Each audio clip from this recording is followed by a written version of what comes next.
we're back. Yay! Episode 2 Yay. officially on a podcast form. So we'll go with episode 2. Very excited to be back. Glad to be here once again and good to see everybody for another adventure. I'm really excited. Hooray. Yeah. Yay! Yeah. I'm your Adventure. DM, Amy, and I'm here with Lucas Hello. and Danielle Hi. and Michael Hello. and Alex Yo. and Victoria. Hello. Yay! And we're going to dive right in this evening. So, last time we were all here together, we began on the shores of Wayward Pool, where you had just re-summoned the unicorn Lamorna, where you had some questions for her about the nature of the magic that these creatures carry and the processes for imprisoning people in time. Shortly after that, you undecided as usual with what to do with the corpse of your failed assassin. You fed it to Juniper, who seemed quite happy with her meal. Asked Lamorna the directions to Little Oak, and Will of the Feywild was given kind of a vague answer as this tree, Little Oak, seems to move somehow throughout the forest here. Indai decided to scout ahead before you left the safety of the Wayward Pool, saw some sort of glint of water in the distance, heard a discordant melody on the wind, and being a little disturbed by that, decided to go back to the rest of you where you were waiting, where his horse slammed into the invisible barrier once he had removed the fake unicorn horn from his horse's head. Restudied through the big book of bad blood and learned of these lists of names in the back that had been scratched out violently. You guys decided to abandon the safety of a place to rest for the evening at Wayward Pool and set off into the darkening forest in pursuit of this melody that Indai had heard.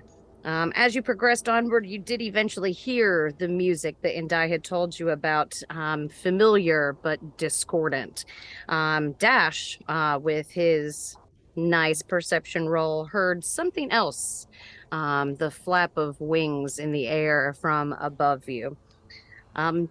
Following the music, you made your way to a familiar-looking ring of mushrooms. However, these were corrupted, dark and gray, and singing a disharmonious melody.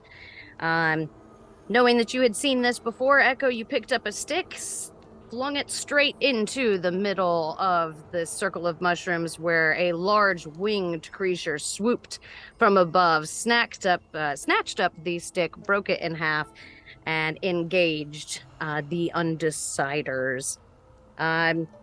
After a very fierce battle, and most of you falling to the wave of fire that came from its eyes, we find ourselves currently with everybody unconscious except for Ree. So, Ree, we're going to start with you. Looking about at the unconscious form of your friends, you hear a from somewhere behind you. I are my friends like in immediate danger? Like, are they Oh, yeah. gonna... Yeah. Okay. For sure. They are bleeding and scratched and torn and broken. Great. Well, awesome. Incredible. I guess I'll turn around to the person quickly. Okay. You see a man, a humanoid man, stepping through this portal. And he kind of surveys the area around you and steeples his fingers, and he looks at you with a little crooked smile. And he says, "Good to see you again, Ryrik." I don't believe I know you. And how do you know my name, sir? He just gives a little laugh. Look at you, all grown up. And the things that you can do now, very impressive. What are you doing here, Ryrik?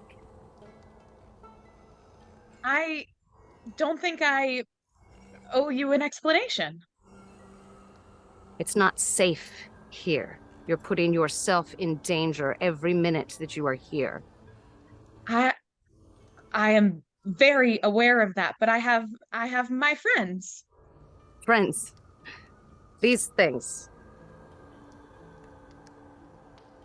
Yes, I mean, if they fall that easily, Ryrik, I'm not exactly sure what they can offer you.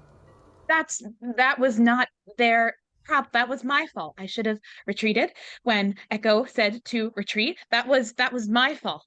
And that is not on them. They are wonderful people. Does it matter if it was your fault? You always put them between you and danger. Every time. I don't Is that an instruction or an observation? It is an instruction. One that you would do well to follow.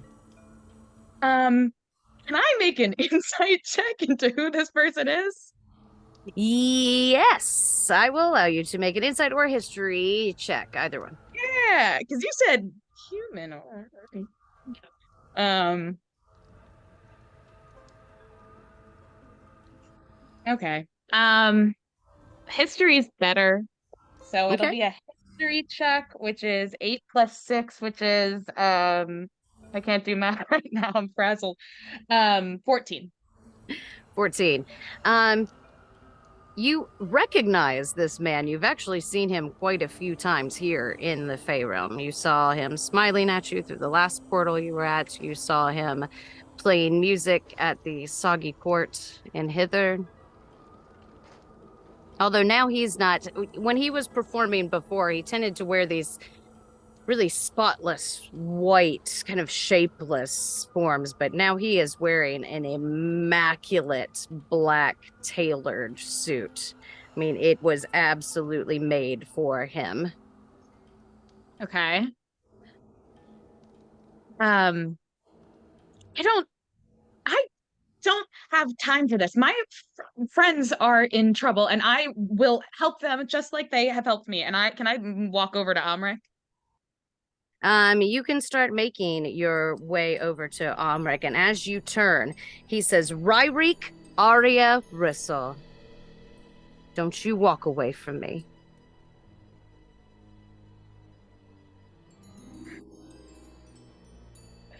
I'm gonna turn around and I'm gonna say, Are you my father? And right when you say this, through the portal, you hear the beginning chimes of a church bell. Just a dong. And then there's just a brief pause before another strike, and he turns his head towards the portal. And he says, I have to go. Something I have to handle as well.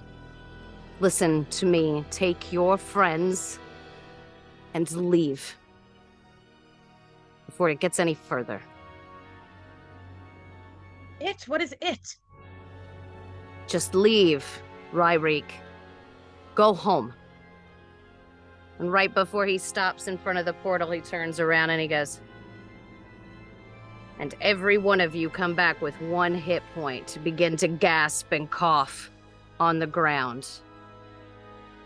And he's just going to step backwards into the portal. And as you're watching, there is this kind of swirling of dark gray and blue and purple energy. And as you're about to step away from it, you see a foot step back through the portal. Tess, if you'd like to tell us what they see stepping from this portal. You see a tiefling woman standing about 5'11", slender, her skin a purple with almost like a bluish tint. Her horns are black and curve back like right along her hairline. On her right side, she has an undercut with intricate designs that almost look like arcane sigils shaved into it. The rest of her curly hair flowing over the side, ending in almost a teal ombre color. She wears a dress in royal blue, almost completely see-through, but hiding the important bits, but leaving very little to the imagination.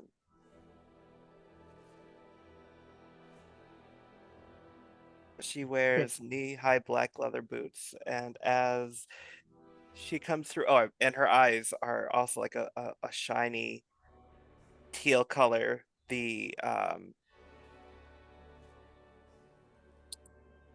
trying to think of the term for the white part, or at least normally the white part, but which is Flare for up. her black. Beautiful.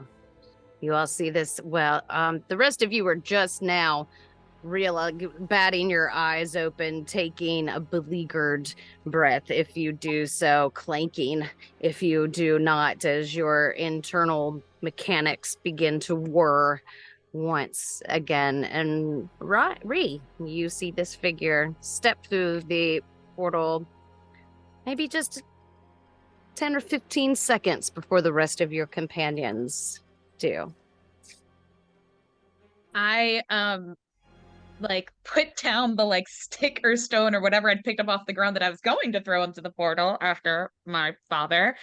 And switch from like yelling and being about to be like, what the, and be like, oh, hello, hello. Hello. I'm glad you didn't throw that little projectile of yours. That really would have been rude. Yes, I'm very sorry. I thought you were someone else, but I see that this portal now has very interesting features to it. Indeed. Maybe I could help.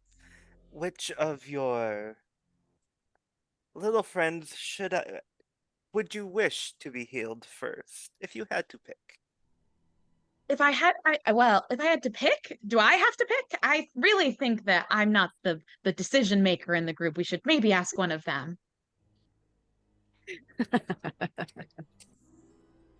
Hmm. Who do you Kind of our consider to be the decision maker? I know, that's so great. Amrik, heal Amrik. He's a healer. He can help the rest of them. Okay, very well. You And point out Amrik. Yeah, I point to Amrik. I will use one of my sorcery points to twin spell healing word targeting Amrik, and let me see who else randomly. We'll say Endai.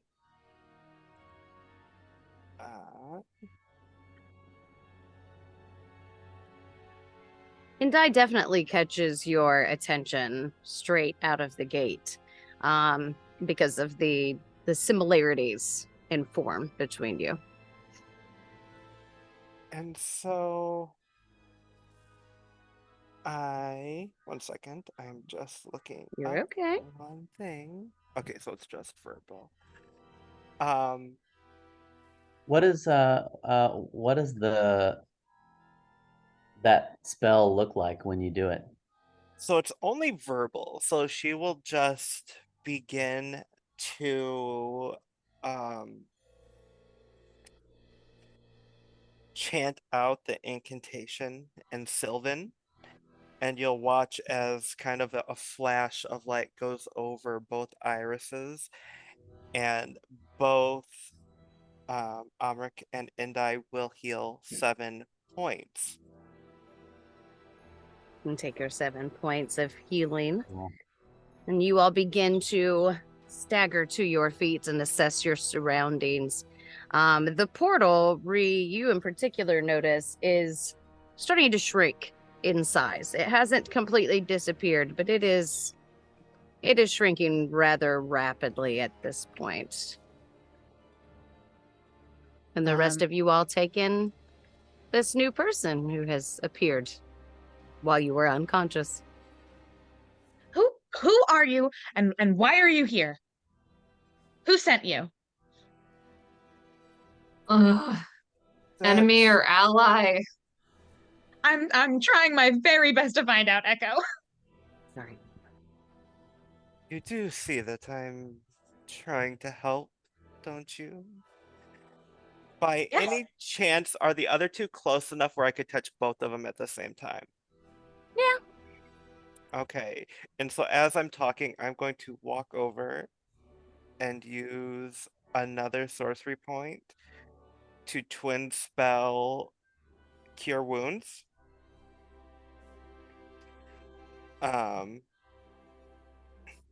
Which is 7 points to each of them as well. Okay, Dash and Echo.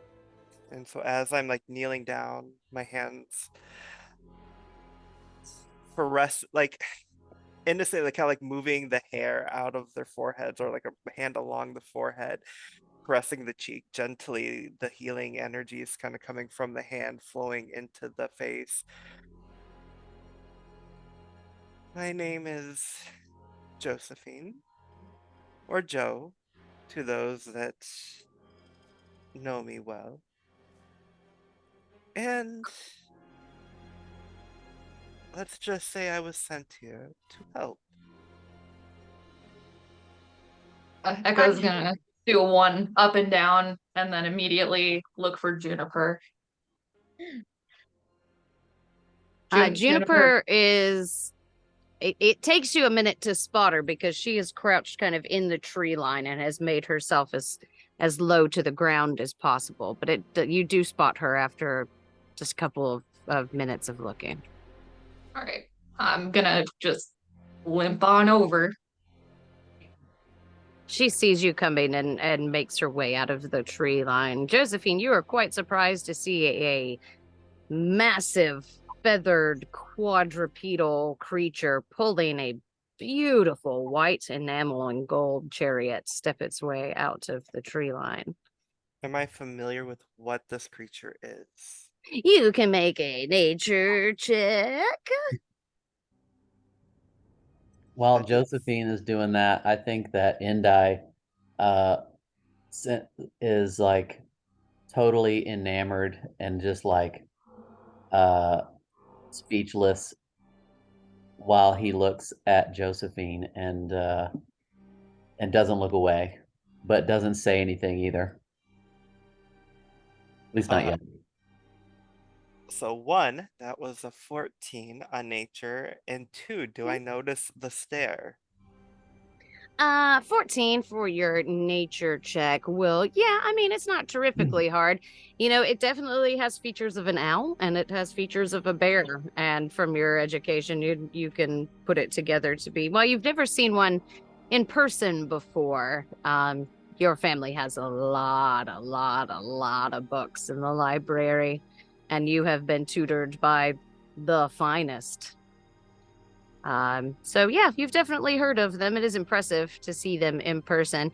Indai, you can make a deception check. And Joe, you can make a perception check. I'm sorry, my dogs are being assholes. I can't. Lucas, you're muted. I'm sorry. I know. My dogs. That would be a nat 20. Oh, Nat 20. that was a 10. Nope. You're used to people staring at you, though, so even if you notice it, you don't quite absorb that information.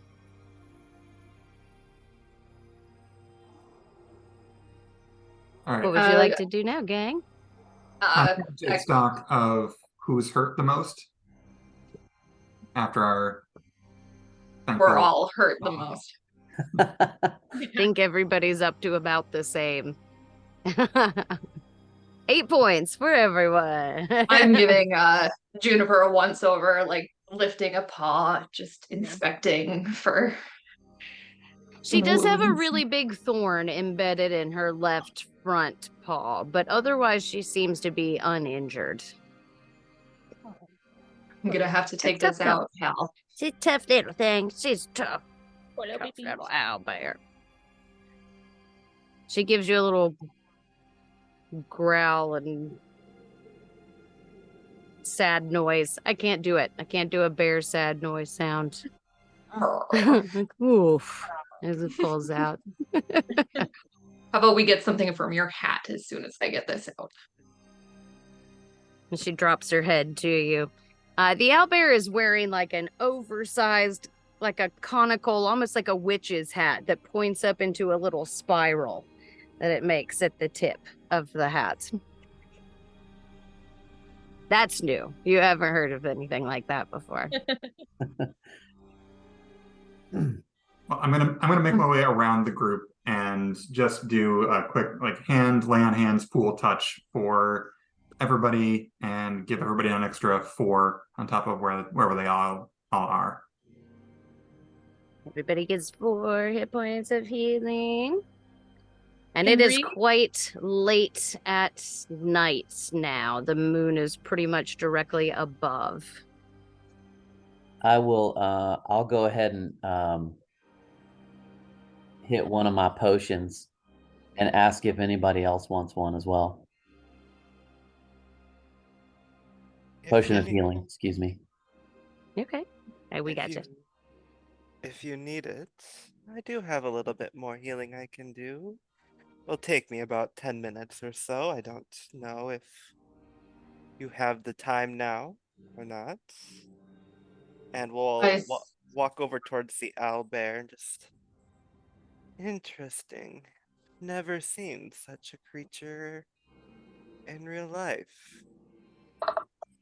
How did you come across it?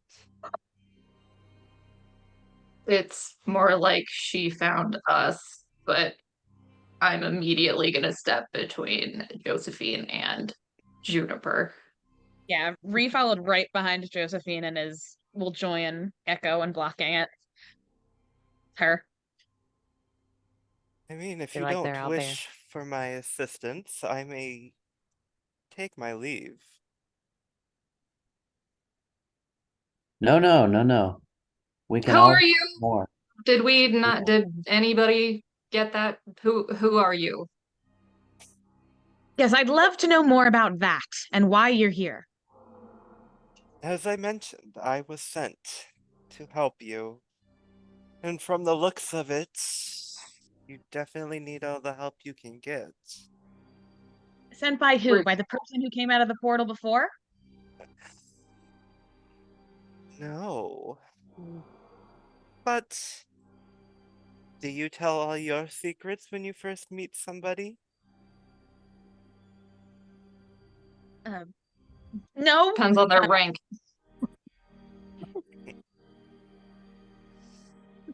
Rank. Who needs rank? Most wars require rank. Hmm.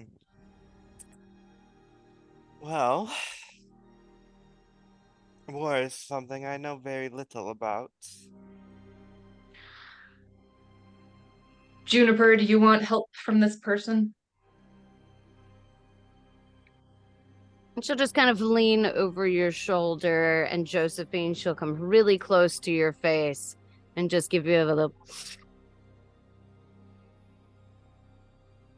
And she breathes out enough to send your hair back from your face. And she seems to have really no reaction. She just backs up and plops down into a little seat on her haunches. Fine. I'm gonna make a gate with my body, just gesturing towards the paw.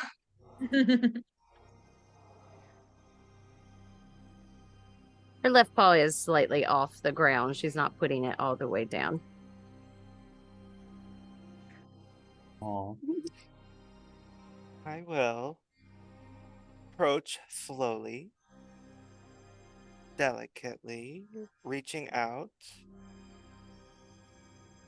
for the paw, looking Juniper in the eye the entire time. Come. Let's make you feel a little bit better, shall we?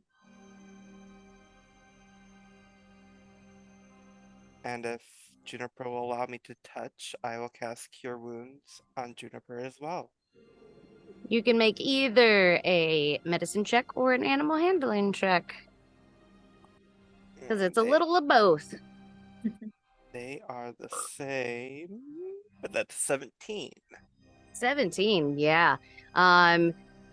Echo, Juniper turns her head and gives you a quick look before holding her paw up to you, Josephine, and just gives you a little oof. I'm gonna shrug and nod.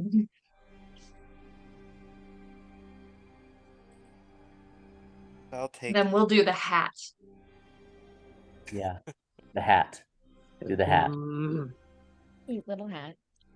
What is so special about this hat as I'm casting the spell? Do you I'm gonna grab the Indai- hat. Indai I'm just gonna grab the jumps up. hat and activate it. Okay, roll a d6 for me. A 5. A 5. That one is a bat, so there is a little screech from inside of the hat, and these little leathery wings pop up over the side of it, and its little nose pokes out and like kind of sniffs at the air and goes to take off. Go away, cat. But setting off my Alexa. And it goes to launch itself out of the hat, and Juniper just does a quick chomp down on it right when it leaps into flight. And she chews, and you hear kind of a crunching and a cracking from inside of her mouth. I'm gonna give her scritches on top of her head. Good job, and replace the hat at a nice little angle. Juniper got her a treat. A jaunty angle now. I like it. I'm already beginning to regret helping you. All right, with everybody healed, it is dark. You are still. The portal itself now has closed, but there still is that ring of mushrooms, and there still is that kind of discordant melody coming from them. I suggest we regroup at a safe location and rest and address our various wounds. Agreed. Agreed. I agree as well. Me as well. Where are you Can I going? have? Oh, sorry. We didn't pass any clearings on the way here. I suggest under the tree line. You also would have at only least been conceal us traveling from for the about sky. 20 minutes from Wayward Pool. Oh, I thought it was longer.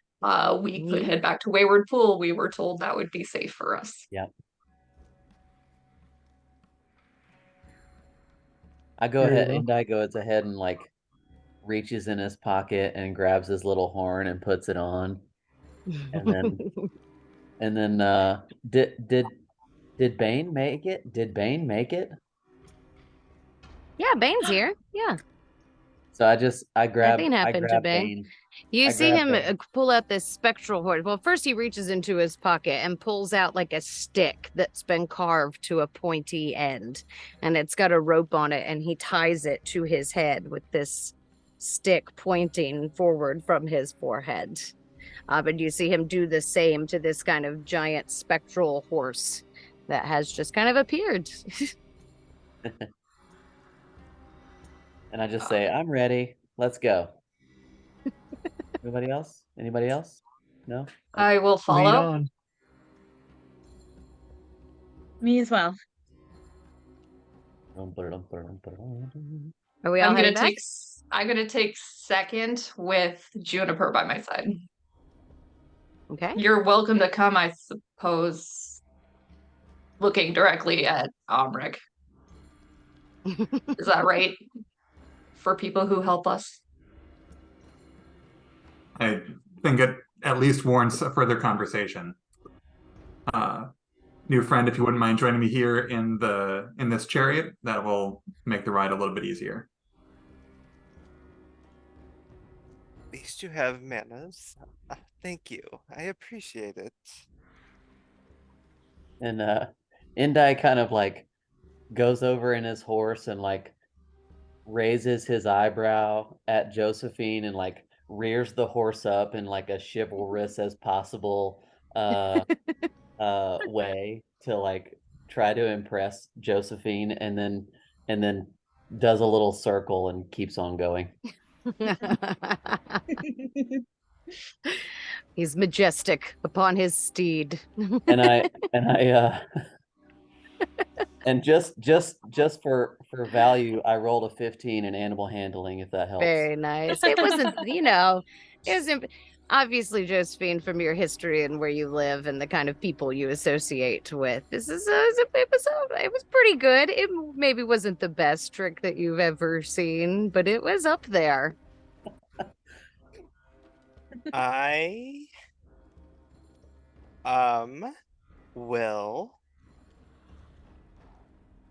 with just a slight like bored wave of a hand and an incantation in silver, cast prestidigitation to make a small symbol appear on an object or surface for an hour, and it will be on the horn on the unicorn with a it'll look like a scorecard, and they'll say like 6 on it.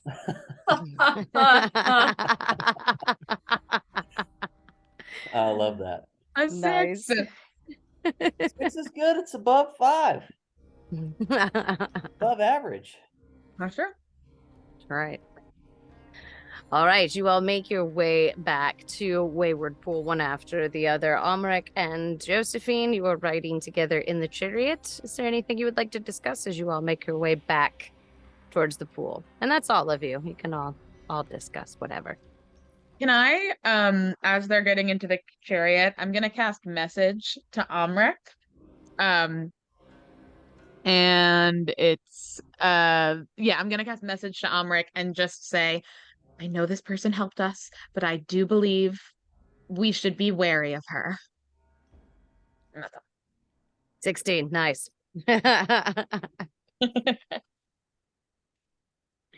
And I will make understanding eye contact to acknowledge the message. There may in fact have been a reason why I was so careful about making sure that I would be next to Josephine. You can technically reply in a whisper that only I can hear. Okay. I do that if you would like. All right. I will do so. And say I agree. That's why I'm here with her. We'll keep an eye on her. 15. And I just nod. Josephine, you step up into the back of this beautiful chariot that somehow is still sparkly and gleamy and gorgeous in amongst this really dark forest, especially since it is night. It is super, super dark. You can, of course, see fine. And I think everybody else can see decently okay as well now, too, without a light source as you all make your way back to Wayward Pool. Echo puts a finger on their forehead and a finger on Juniper's forehead and continues to walk the whole way. I love it. Is there anything you'd like to discuss in the 20-minute journey back to Wayward Pool? So I will turn to Josephine. Awkward silence. Say, I don't think we've been formally introduced. I'm Amrik Garnsrud. Thank you for the assistance back there. It's much appreciated. You're quite welcome. Only doing what I was told to do, and sure looked like you all needed the help. As I said, it is indeed much appreciated. Did I hear correctly that your name is Josephine? I'm sorry, I was still rousing myself from my unintentional slumber there. Yes, my name is Josephine.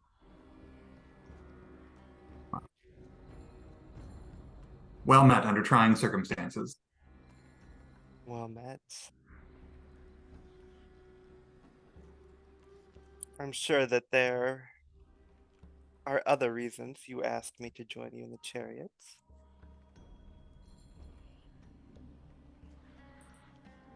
Perhaps, but as you said, we don't all reveal all of our secrets upon first meeting someone. Fair point. I guess we'll see where the evening will take us. You hear Echo just muttering to Jennifer, unprepared, can't follow orders, inexperienced. You're not wrong. All right, after some short conversation, we resume our awkward silence traipsing through the darkened forest, back to where you all can see the shores of Wayward Pool. Is anyone going to say anything to Josephine, or are we just all going to leave So, fingers and sticks upon our heads? I'm gonna cast Psionic Whisper to Amrik, since he's in the chariot with Josephine, and be like, Amrik, you got to be my wingman. I'm really trying to. I'm really thinking that that there's something about Josephine. I really like her, and you got to help me out, man. You really got to help me out. Can we just like, can you like say something that would make her interested in in me? Please. You gotta help me out. You gotta help me out.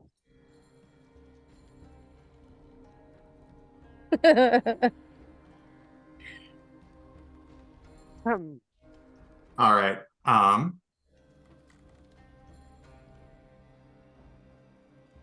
You can't tell her anything. You can't tell her anything. Please don't tell her anything. Oh, would you like to share how you ended up in the circumstances that you did?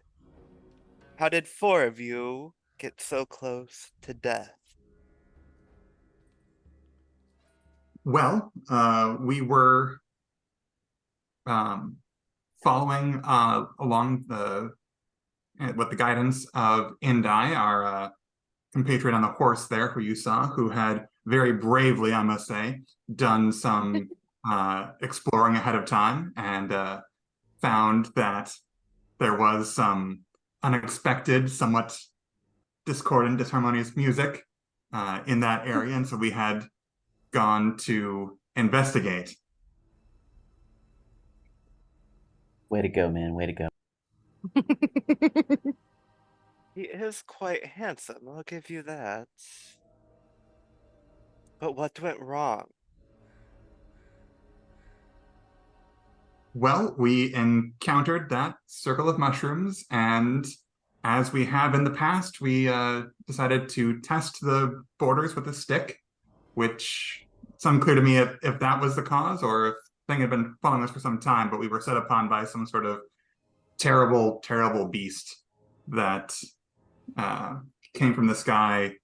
I have no idea what it was, but it proved resistant to a lot of what we tried in combat with it, and certainly knew how to deliver a punch. Although I will say, you found us in our most desperate circumstances yet, after having faced the most fearsome foe that we have, and certainly, I would imagine there's a certain amount of shame, perhaps, informing the reactions that you're seeing. We are not used to, that level of difficulty. So that might be part of why we're all struggling to show gratitude. Although I will say, again, the entire group fought bravely, and in particular, that dashing Indai character really, really gave it his all. Sorry.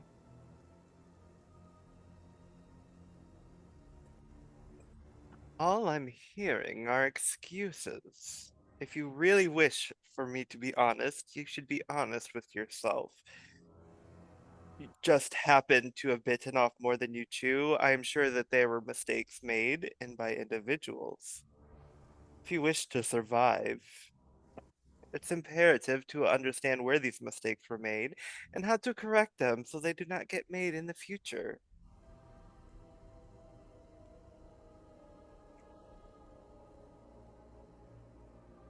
A fair point, and one I'm sure we will all be reflecting on later tonight. Good. I won't always be there to help you get out of your messes. Interesting. I know that you have understandably been reticent to share who sent you. I am wondering if you could maybe tell us a little bit more about perhaps at least the why of it, and if you aren't expecting to be here for the long term, maybe what might be bringing you here.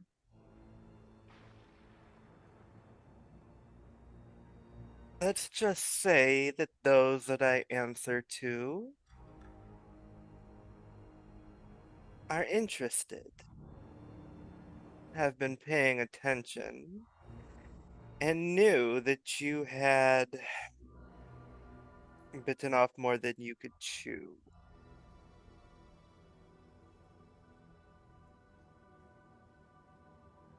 Answer.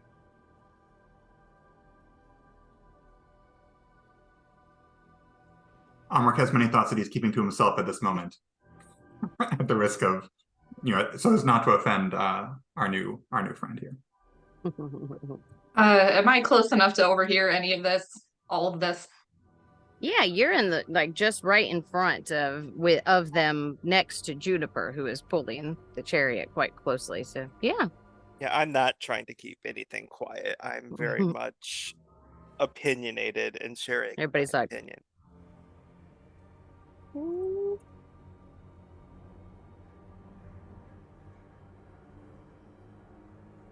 Juniper, good points and foolishness, isn't it? Good points, good points. all right. Eventually, you make your way back to where you can see the shores of the pool ahead of you. Back to my initial question: is anyone going to tell Josephine about the problematic approach to Wayward Pool? I'm gonna look over my shoulder at Amrik and also looking at Ree. I saw Indai and Dash. Yeah. Yep. I'll just wordlessly if I can minor illusion horns for anyone who needs one. Is that okay? Dash definitely still pulled his like out of his side pouch. Like he never got rid of it. He was too proud of the having it in the first place. He's like, Good workmanship. Amrik's I'd going to say unroll I'd his. say that. Go ahead. Sorry. Yeah, Amrik's going to unroll his smith's tools. I'm going to assume that there's some sort of chisel-like thing in there that he'll use, and also, I guess there's going to be a hammer of some sort. So he'll flip it so that the base of the hammer is facing more towards her face, and offer it to Josephine and say, "Just trust me in this. You're going to want to put this on your forehead so that it looks like a point." They all look ridiculous with Why? something pointed on their head. Why? Please, somebody tell me why before I do this. Are the horns that I have not enough? Apparently not. Look like a unicorn or don't. This is the way. Very well. So like during this whole time of not being around and like off in wherever I was, I had whittled I fashioned a very beautiful horn out of a stick with a string on it, and there's like hearts and stars on it, and I bring it over to her and just kind of like hand it to her and say, "I think this one will look better than a hammer on your head if you'd rather." Camera's crooked. It's a Is little it- crooked. Yeah, it's a little crooked. Yeah, Is it's this driving me game crazy. 18 plus before I respond? Yeah, we're all grown-ups here. Well, I wasn't sure because you said Yeah. podcast. Yeah, you're Uh, right. I will Put a take warning on it. and begrudgingly hold it to my forehead and then kind of look towards Endai and with a wink. Well, you sure seem to know your way around wood. Oh yes, just totally oblivious to what Josephine says. I'm like, oh yeah, I've handled so much wood, you have no idea. I've, Echo also not understanding. I mean, it's crooked. Like, I've seen better. I have whittled so much wood over the past 50 years. You just no idea how much whittling I've done. I can whittle you another one if you want. I push Endai through the thing, through the portal. Be like, yeah, he's really talented. And you see Josephine as Indai is shoved forwards. This previously invisible kind of force field just kind of waver and distort the scene in front of you before he kind of disappears with the little sucking sound.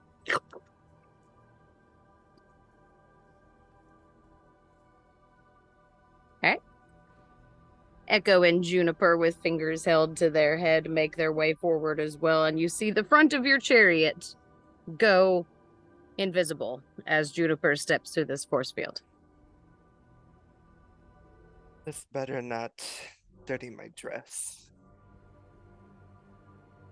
And holding the horn up to your head, you are pulled through this force field. And in front of you is an absolutely beautiful little lake that's kind of nestled between these really steep shards of rock that jut out and these gorgeous little craggy mountainous sides around the pool. There is a small island towards the middle of the pool. Can't quite make out too many details about it. It's just too far, but you can kind of see its dark form in the distance. And a sense of peace kind of comes over you as you are ushered to the shores of Wayward Pool. What would you like to do, the Undeciders? I think for Dash, after everybody else goes through, he's going to take a minute just to look around the perimeter of, just the general environs on the outside of the barrier, because after we've already been attacked once by somebody who watched us and figured out the trick, he's on high alert, especially being beaten up. He's not looking to Not looking to replicate get any fucked of up again? the last few situations. So he's just trying to keep an eye Beautiful. out and make sure he feels comfortable before going through. Sounds good. Making a perception check, please. First roll of the game. Yay! Everybody, yay! Yay. Damn it. We get excited for the Hey. first roll. All right. Oh, and it's a natural one, so that's a good Oh. thing. This is Total what of happens when 4. you don't yay. Beautiful. We made rolls earlier. I'm ridiculous. Yeah, Never we mind. did. We made animal handling checks and Oh, it's shit. I bad. just The didn't lack of celebrate yay. it. Damn it. The lack of yay was First completely nat one of the justified. game. Woo. It's all right. I'm gonna edit it and post. It'll be fine. Nobody will ever know. I'll go back. A nat one seems fine. Yeah, everything seems fine.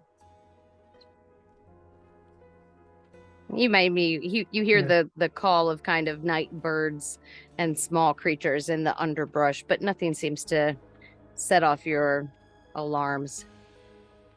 Do Yeah, we we'll want to just stay trace on on the through. Do we want to stay on the shore or do we want to head to the island? You step through Dash and catch up with the rest of your group. Are we able to get Juniper and the chariot to the island? Pretty sure Juniper could fly.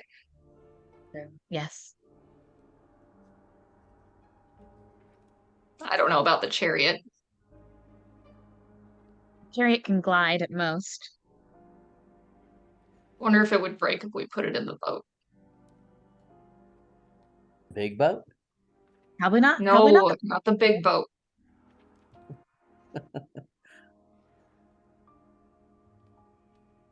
I mean, I think technically Dash pulled the boat across or the chariot across on the boat when we crossed the river originally, because the chariot wouldn't fit in the boat, but it would fit on the boat. Mm. So he just swam across and drug it with him. Sure. You have no Are we idea gonna what figure boat out how to they're cross a talking river about, again? Josephine. I'm sorry, what was that? You have no idea what kind of boat they're talking about. You see no sign of a boat anywhere on the shores of this lake. I want to casually walk over to Endai. And I'm assuming, is Endai still on the horse? Kind of Bane, the horse. Bane. Yes. I'll kind of like gestured, like trying to get your attention to kind of get your ear closer. Ooh. Okay. I'll bite. And I will whisper into your ear. They mentioned a big boat. Do you know how to handle a big boat? I don't see a big boat. Oh, it's a secret magic boat. Ree handles it, but it's great. I could drive the boat. We could totally go out on the boat. Maybe just you and me if that's something that you really want to do. I don't know. It's really up to you. It's really up to you.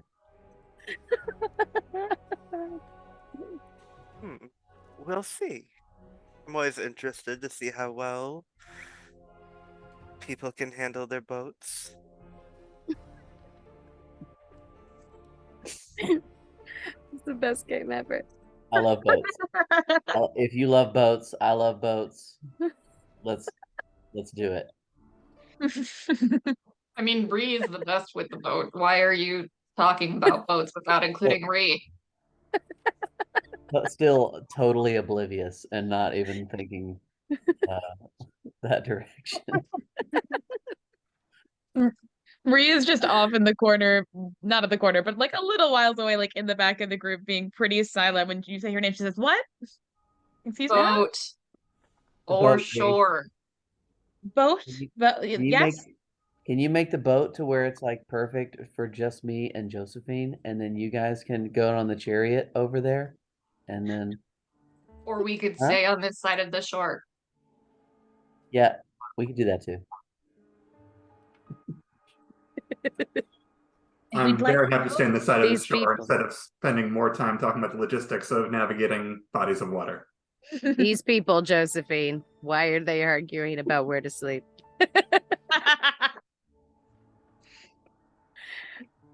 They are completely directionless.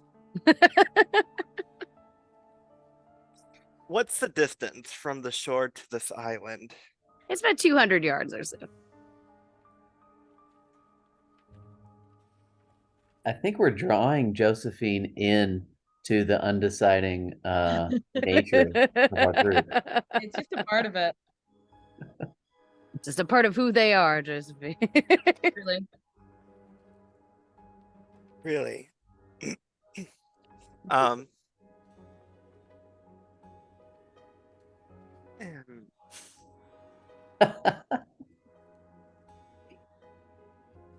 Current mission: to take long rest here or on the shore, or on the boat, or on the island. I don't know. Endai, Henrik was mentioning just how integral you are to this group. You seem to know what you're doing with wood, with boats. Where do you think we should stay the night? How about we'll make the boat medium sized? Ree could do that. Ree could No totally do medium that. size. There's no Or medium or size. small sized. I I whispered, like. "There's I think that there's medium and large. There is no small. Just medium and large. small as And the box. It's Small as the small. box." and small is the box. Yes. And she could make it the boat small, and you and I could stay on the boat, and then all of them can sleep on the shore, and then uh, maybe we could talk this evening until we pass out. I will turn towards like the rest of the group and point and I'd be like, and that is how 4 of you almost died. You do not split the party. That seems just unsound tactics. Uh, I- Indai's ears kind of like droop just a little bit more when you say that. Yeah, Reese slouches another inch down in her shoulders. But you've intrigued me. I think I wish to see this island. Redo the thing. Redo the thing. All right. Yes. I'll go with the bag of holding. I'll take out the box and I will They pull out a little chest, like maybe 18 inches by 12 inches by 12 inches. Just a little unassuming wooden crate. and I will tap it twice and say the Sylvan words that go with it with a lot less enthusiasm and flair than usual. Very just simple and straightforward. All right. You understand what Ree is saying, Josephine. It sounds like gibberish to the rest of the party, but you very clearly understand that she is counting as she taps on this thing. And kind of cubist style, this chest seems to like pixelate and fracture out into squares that unfold themselves to a small little boat. I've got the dimensions. I think it's 6 by 8 or some shit like that. Ree has them. But it is a small kind of partial sail, partial rowboat. Looks like it could hold maybe 4 people ish. So His and little set of oars. I just jump up onto the boat and like start digging in the bag of holding and like grabbing like the a knapsack and an extra one and like rolling it out and getting and like trying to like nest and prepare it to where it's just so and um and then kind of like Captain Morgan stand on the side with my foot up on the edge and like hold my hand out and say, "Come, let's go to the island." Wow. Echo's going I to think Dash takes the moment to just kind of like swim underneath the boat and like whale bump it from underneath. Just It gives a little wobble. Make a dexterity saving throw in Oh time. no. You're rogue. Come on. Oh yeah, I'm good. I should be okay. Oh God, 5. Of 5. There is a bump to the boat, Josephine, and you see the whole thing wobble. And next thing you know, this creature that had looked so suave with his foot on the side of the boat just tumbles head over ass down into the murky water and the sandy shores and just kind of comes up spluttering. You have no Echo idea what happened, plops- didn't I? Echo plops on the ground and just watches. Juniper settles down next to you, lays her little head scritches. down. It's late. In a moment of desperation, Indai swims up to the side of the boat and like a mermaid tries to like hair back, like ears and everything, just very dramatically sits on the side of the boat and just kind of looks to the side and like you did it on purpose, even though everyone already knows that it was a total flop. He tries to recover himself. Will say it appears that your riding skills are far superior than your diving. Would you hold something for me in that bag of yours? Uh, what is it? I'll show you once you answer the question. I just kind of look at everybody. Is how far away is everyone? Oh, you're still right there on the shoreline with they're like 10, 15 feet away. Okay. They are right there. I just kind of look at everybody and finally look at everyone else with like a needing the answer kind of thing, since we all know there are some interesting rules with the bag of holding. Echo's just, I'm gonna yell, remember the thing Dash taught us. Oh.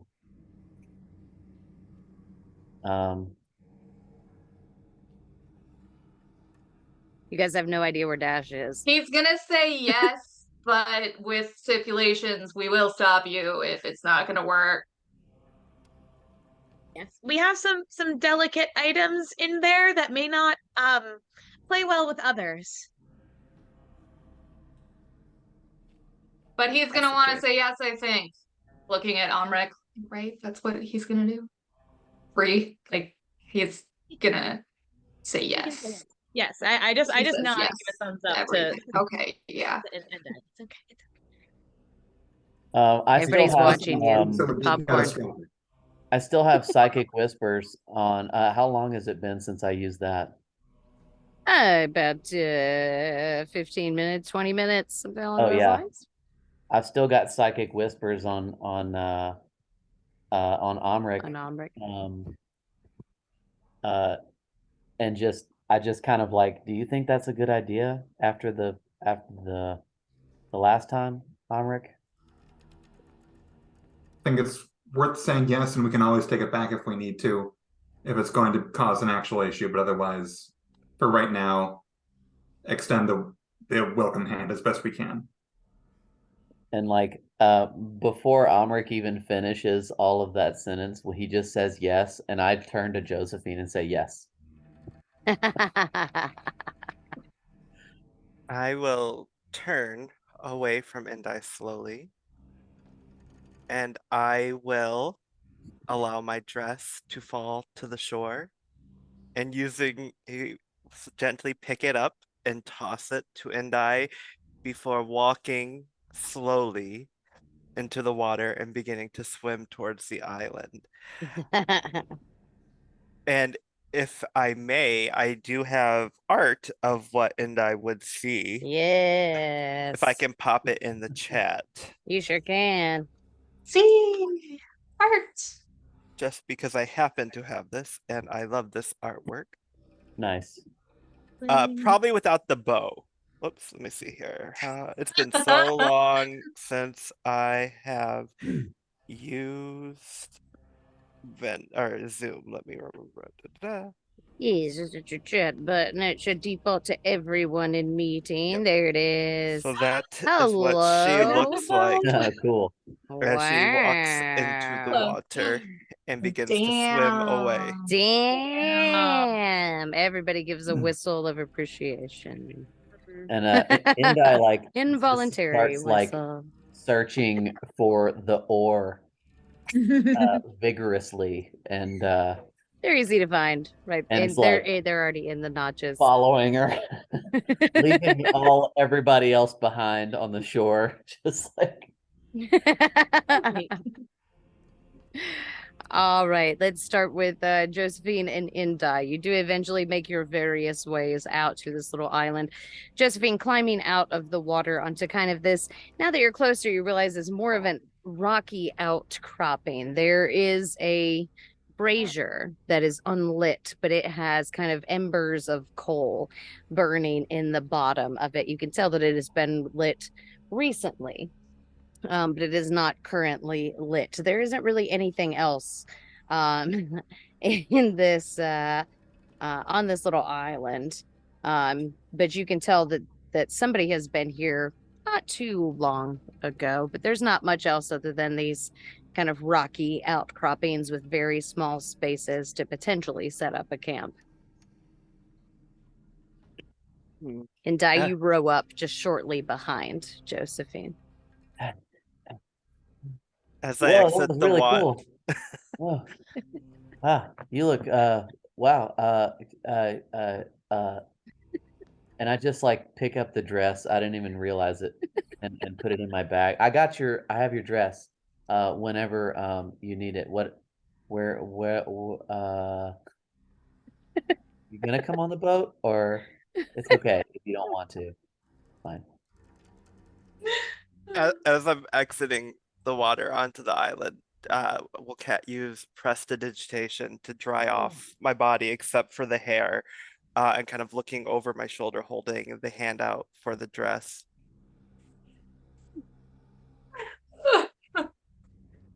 Wait, you want the dress back? I thought you said for me to hold it. I didn't want to get it wet. Do you know how expensive that dress is? Okay, well, let me get it because I put it in the bag. Hold on a second. And I just start like digging around in the bag again. There is no digging around in the bag. It is an extra dimensional portal. Oh, I know.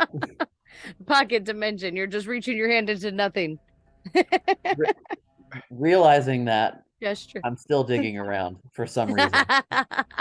It's the concentration check of concentrating on what he's looking for. And then I pull out, I'll pull out like some copper, like a handful of copper. Damn it, that's not it. And I put it back. keep pulling things out, different random things out of the. And you then- see the glint of a mirror at one point before it is hastily shoved back down into the bag. Yep. And then Without finally, I retrieve it and give it to her. A few awkward seconds pass before your dress is handed back to you, Josephine. And I will slowly put it back on.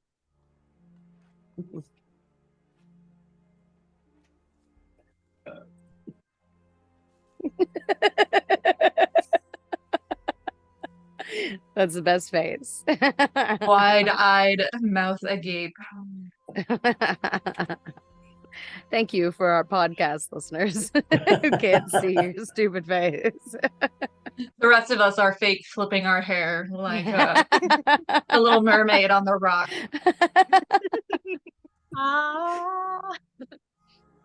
Please kiss the girl as you're rowing across. Except Josephine's swimming. Guy minor illusion, a small crab.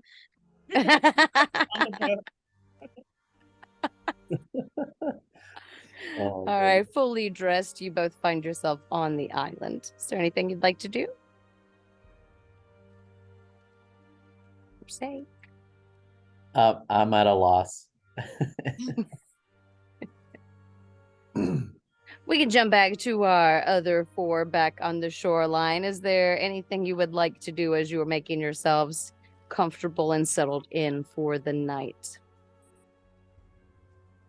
I have to say, I have concerns that he will die over there. Without supervision. I do think that what Josephine was saying about splitting the party is probably not the best idea. There's nothing over there. We were safe on the shore last time. Yeah, I am I heavy to think transport. I think Dash never got out of the water. I think he just went over because he's got water breathing with his helmet. So he just went over and like he's just like literally like sitting on the bottom of the lake, like just so like just the top of his head is like near the surface of the water. Like he doesn't even know if he's sticking out of it or not. He's just sitting there. He like plopped down. He's like just trying to be. It's like a little rock breaking the surface. Yeah, he's just trying to be the guard dog. Chaperone. Yeah. Enjoying the feel of the water around you. The rest of you? The shore should be safe enough. I do think if we're worried about that, since we've seen it breached once before, it might make sense, for you to head to the island, and Echo and I can stay here as kind of the first line of defense if things do get rough. That way, also you're there to keep an eye on Indai and make sure he doesn't get eaten or something by our new friend. Literally anything could happen. Sure, I can do that if that's what we think is best. I just don't know how I'd get there. Because I don't think that swimming is my strongest suit. You think Juniper could help? Juniper, do you want to help read? Juniper is asleep. You guys have been blabbing and moving about and setting up and debating and talking, and Juniper has passed out. Her little bear snores breaking through the silence that kind of awkwardly picks up in places between your conversation and deciding what needs to be done. Can you message Indai to come back? I can only keep watch all night in one place. Is he close enough for me to message him? It's a 120-foot range. Nope. Nope. Great. Let me see what Cyanide Whispers is. 200 yards? 200 yards. 200 yards. Indai! Come back so I can keep watch! You hear I it just, like- carrying across the water to you. As I'm like staring, I kind of like, Who's is the that sponsors? did you hear something? I think Perhaps he's already dead. I think your friends are trying to get a hold of you. Oh, my friends. Oh, my friends. Oh, my friends. And I'm still with Omrix. Wait, is it 200? How far is it? What It does doesn't your say. range on it? It should say range somewhere at the top Oh, of the within spell. 1 mile. Oh yeah, you're good. Totally good. So, I'll like psychically contact Omric and say, what do you guys need? You good? You guys okay? Echo can only keep an eye on all of us if we're all together. And so we're hoping that you and Josephine can come on back. I know it's been a fun little outing.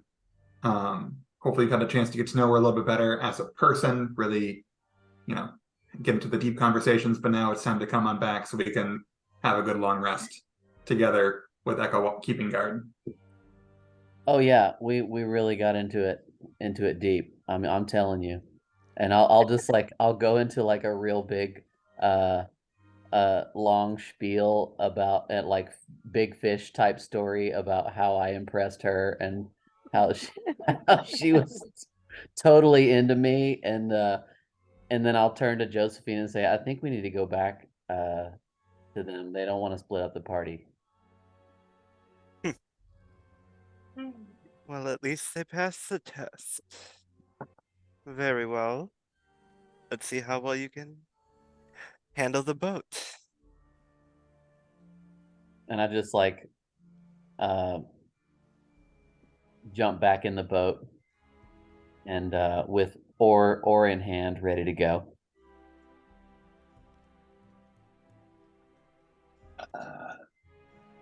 And wait for Josephine to get on. I'll get on.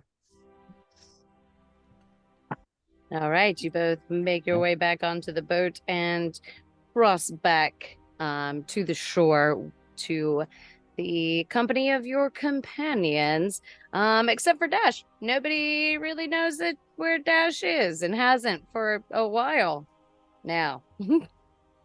Did Dash leave? Did you take Dash with you? He knocked me out of the boat. He can kiss my ass. You don't know that he knocked you out of the boat. Oh. You got no clue what happened.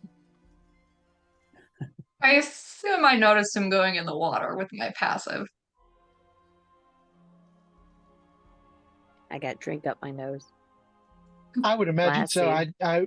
Dash was not trying to necessarily be stealthy in the moment. He was just feeling frisky. So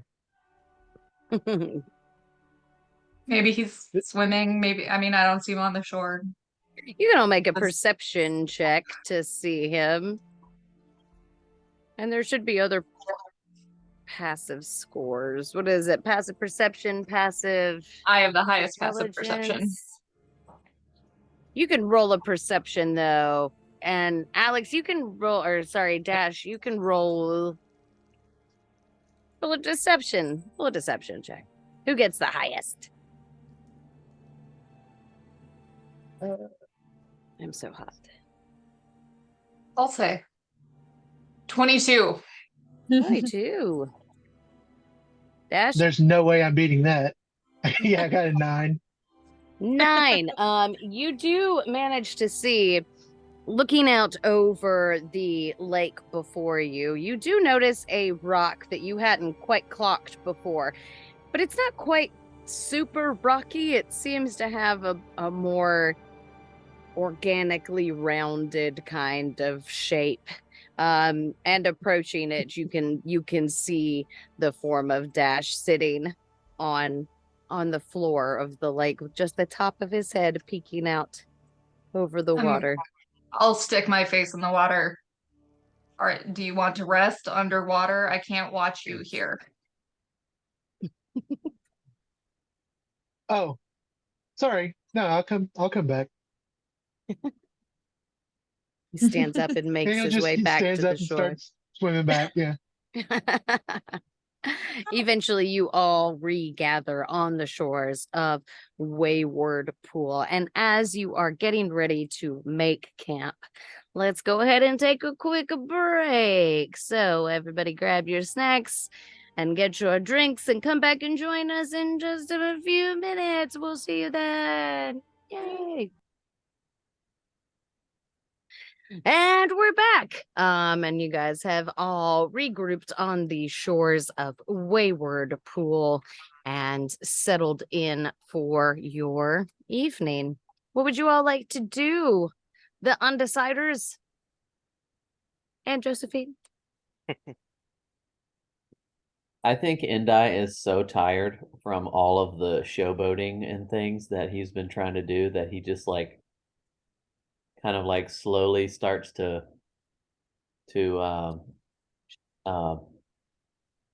meander and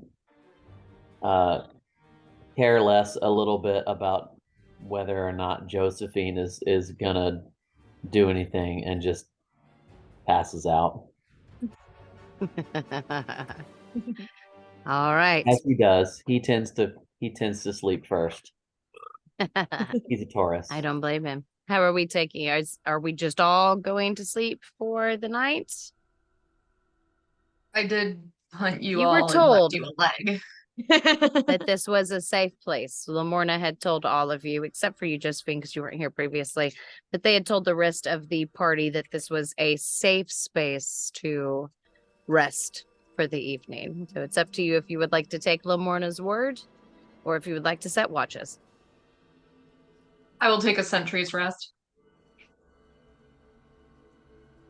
All right. go Yeah, ahead I and think Dash would probably settle down, like kind of, even though he's never really interacted with them that much, probably kind of sidle up to where Echo's kind of powered down at, and just kind of lean up, post up, next to them, and just keep a casual eye, you know, not trying to be obstructive or, you know, negative or anything, but he's still a little wary of stranger danger. So he's just going to chill out and relax a little bit, do some meditating, and just kind of be there to help Echo for at least until he passes out. okay. Would any of the rest of you like to do anything before a night's rest is achieved? Yeah, where, if I may ask, where is Josephine, like, as we all settle down in relation to us? Josephine. Yeah, where do you Josephine would be nearby, trying to find someplace comfortable and just watching the dynamics of the group unless somebody wishes to approach or speak. Cool. No, that's fine. If there's a little distance, I think either before or after Endai flops down, Ree's just going to very uh set up her little cot or whatever she does. But to everyone in the group, just very quietly say, I'm very sorry for what happened back there. I Echo, I should have listened to you. And I'm very sorry that my mistake got you all hurt, and I promise I won't do it again. Um I'm not very good at this stuff, but I would like to be, and I think you all can help me. That's all. Good night. And like really like and fast walks back to her little place, to her little cot, and just lies down. Probably looks over at her book. Echo has a really confused look on their face about that. And Amor's going to take that with him because, as always, before going to sleep, I spend some time reflecting on experiences of the day and where I have seen suffering. And in this particular case, I have seen all of my comrades suffer, some of them to the point of being rendered unconscious and on the brink of death. And I was not able to stop that from happening. I did my best, but I was still inadequate to the task. And so I am feeling that very heavily. And then seeing that Ree is taking that responsibility on herself as well is further additional suffering that she's experiencing. And so, again, I'm just trying to work through that because I know that I'm here for a reason. I've got a charge, and I feel like today is one of the first times that I've really not been able to live up to that. But I also know that for me to keep trying to do what I'm here to do tomorrow, I've got to be in a place to keep going forward. So I have to spend some time just being with those feelings and gradually trying to make peace with them before going to sleep. Aww. We love Omric. He is the guiding light. Anybody else? Would you like to do anything before accomplishing a long night's rest? I have one more thing, but I don't want to take it. Sure. If anybody else does anything, they can go first. Okay. Can I look in the big book of bad blood quickly? Can I look for my dad's name in there? My father's name in there? Are you familiar with your father's name? Yes, I am familiar with my father's name. Okay. It is Rayan Bristle. Okay. Make an investigation check, please. Okay. Do my stuff. Not 20. Nat 20. Oh, wow. Okay. I love that roll, by the way. Thank you. Yeah. Yeah. I like the Hiya. which becomes a 26. A 26. Nat 20 for a total of 26. Okay. You turn it over in my head for a second. All right. Digging through it, you do not see your father's name as you know it. But you are on the lookout for anything that might stand out, that might be slightly different to the rest of the incantations and lists of names that are on this. And you do find towards the middle of the book, where you hadn't exactly looked before, as you've been kind of like skimming through this, you find a page that has an entry unto itself. So there is just one name on this page. And you also notice it catches your attention because it's not written in the standard black or kind of dark rusty crimson. In fact, it is written with almost an incandescent type of gold, with kind of a slight rose pink undertone to it. And it takes up the entire page as it's written with this kind of large looping script. And it says Count Strahd von Zarovich.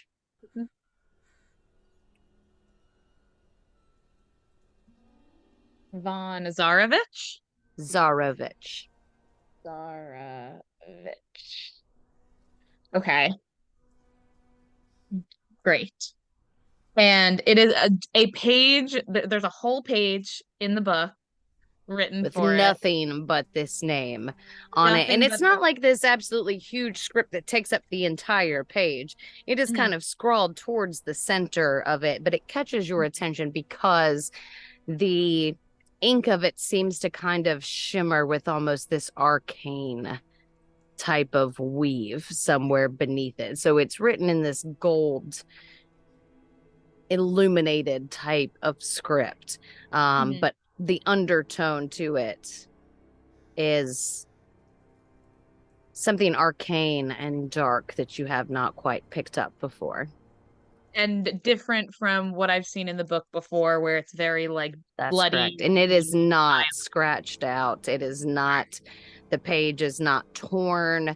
The name is not marked through. It is whole and coherent. Okay.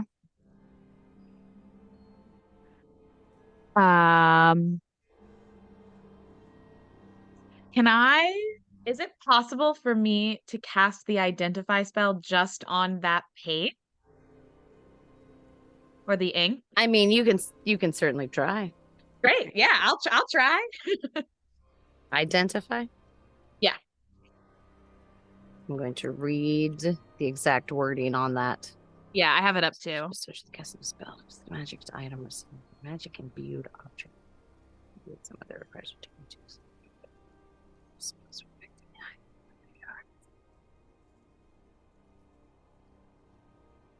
So Josephine wouldn't be sleeping. She'd probably stay up and just watch the party, taking things in. Would she notice Ree looking through this book? Ree, are you trying to hide your intent? I think that Ree isn't trying to specifically hide from Josephine, but is a little untrustworthy of her. So probably would have set up so that like her back is turned. So you can probably see that she's like looking over something and studying, but probably maybe not what. And you can see an intense bodily reaction as well, too, kind of the stiffening of the muscles in the back, and an elongation of the posture as she comes across this page and takes notice of it. Although you're not exactly sure what she saw or what she's looking over. It is a large leather bound tome that's placed in her lap as she kind of hunches over it, and you see her body kind of sit up and stiffen as she turns a couple of the pages.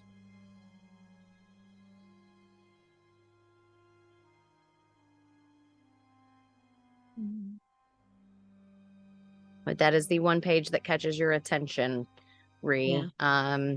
And even though you flipped through this before and you've seen this page before, that while you were turning through it with intention, and like slowly flipping through the pages instead of just kind of skimming through it and looking for exactly what you're looking for, this is the page that definitely catches your attention. There is some sort of scrawling on the next page, kind of on the back of the same page.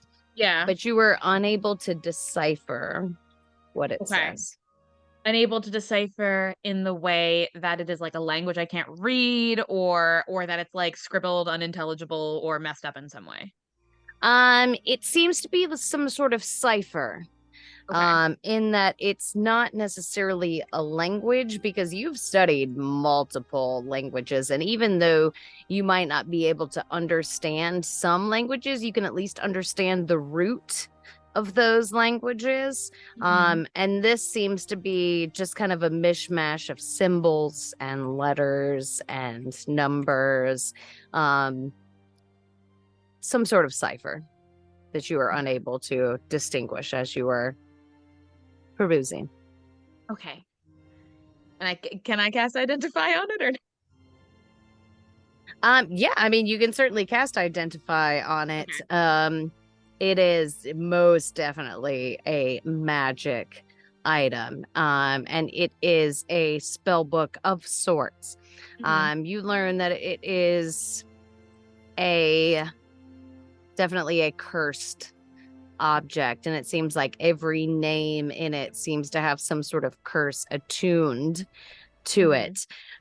You know that you could learn these spells that are in it if you spend some time attuning to it, and there are definitely spells that are affecting the comprehension of this object. Okay. And I think that's what I got from reading Identify. Okay, great. Okay, cool. Then hearing that, I really wants to be helpful, and really wants to try and do something with the skill set that she has. So I think that feeling that she can like attune herself to it or learn from it, she will just spend like a little bit more of the evening like attuning herself to the book, reading it through before she rests. Excellent. And you become attuned to the Big Book of Bad Blood, which is a spell book.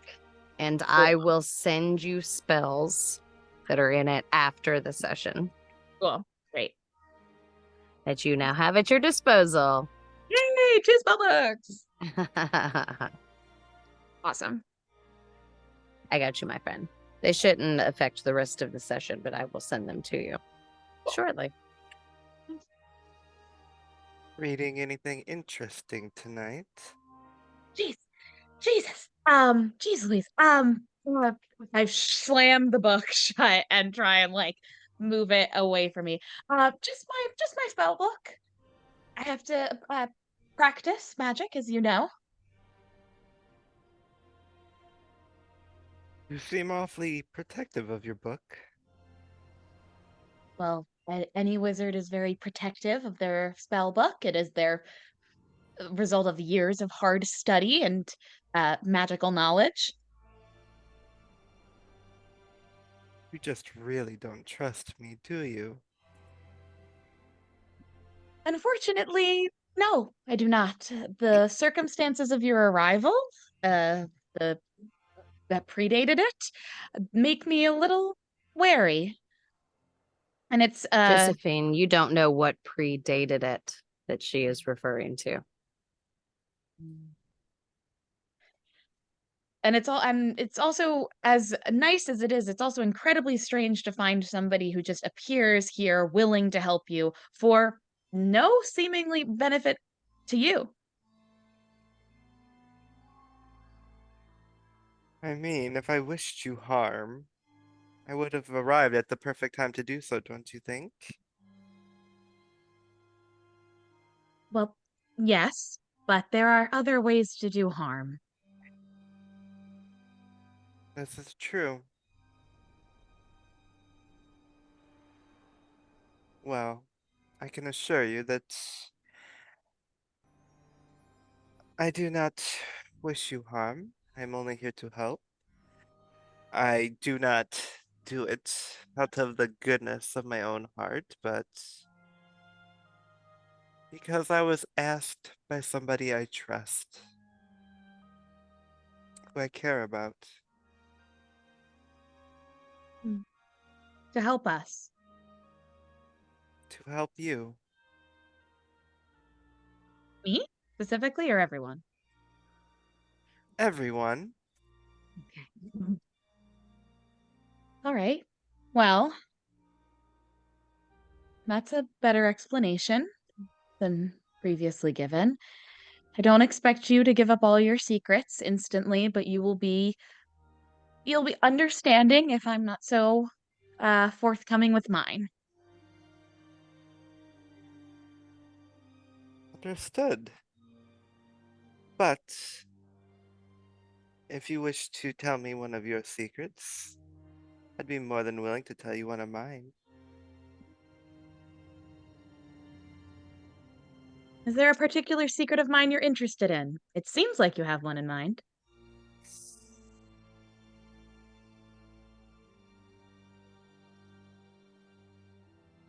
I won't lie, I've been enjoying watching you with your studies. Tell me more about your book, and I'll tell you more about why I'm here.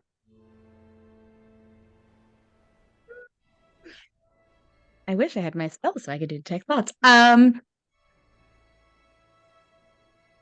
Okay. Well, that sounds like a fair trade. And I will, with it closed and in my hands, show you the book, Big Book of Bad Blood. This is something we acquired and in the beginning of our travels here.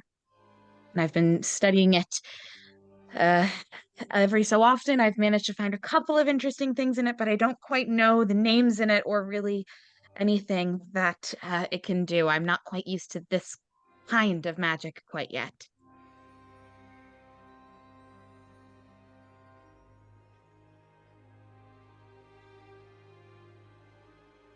Does anything about this book seem familiar? Something I've learned about as I look at it. Make a history check for me, please. Can I argue for Arcana because I'm proficient in it and it's a spell book? Otherwise, Yeah, like okay. I'll give you Arcana. Yeah. I'll give you Arcana. I keep almost getting natural 20s, but that is a 13. 13 total.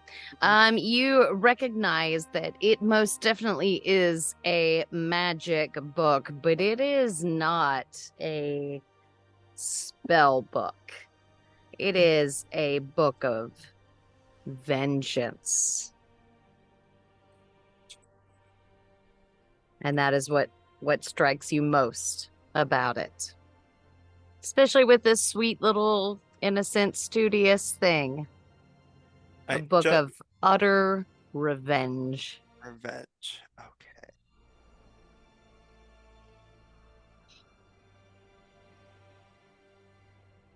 Careful with this book.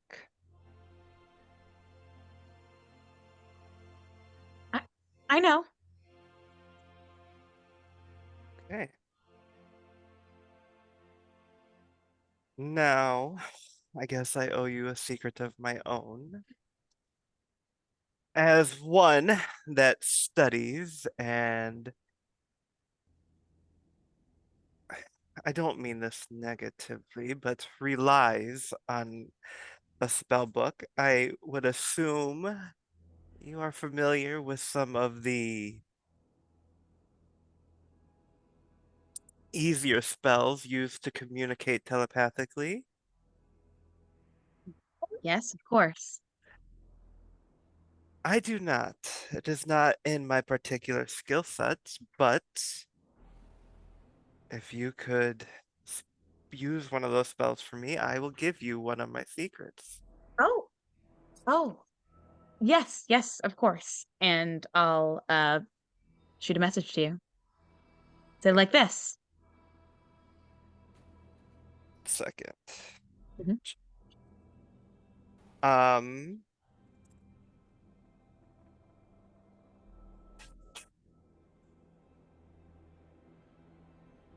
just making sure DM knows what I'm planning.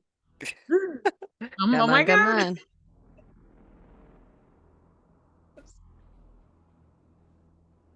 that okay? I haven't gotten it I yet. said to you on Facebook. I'm sorry, I forgot about Aha! I forgot about the DMs here. That's okay. It's okay. Do it. Okay, I am going to send you a DM. Yay!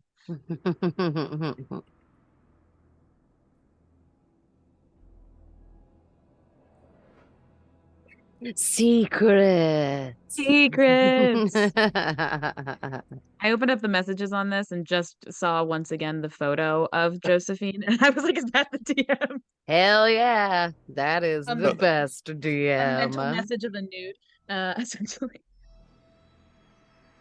I think Dash is he's sitting over there Sanitary. Sorry. observing. Dash is like observing this conversation and Ree's like panicked reaction, and then the resulting conversation. And he's like far enough away that he has no idea what's actually being said, and he's getting the weirdest sense of vibes because it's like panic Vibes. and then intensity and then just silence. He's Silent like, pointing. I just yeah, point at Josephine, and she he's points like, back at me. They're finger gunning at each other. Gotcha. Great. I will message you back. And my for if Dash is watching, my body language relaxes a bit. And I will say, in your head, that's a very trustworthy reasoning. I am very happy that you're here then. Hopefully you can hopefully it your uh hopefully it will benefit your presence will benefit all of us. A lot of words. Hopefully, we shall see what tomorrow brings.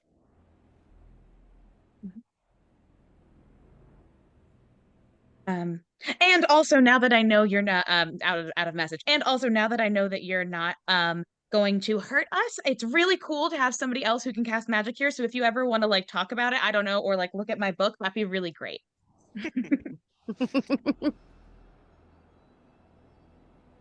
Definitely, but I will say I did use quite a bit of my own resources earlier today, so maybe we should rest first.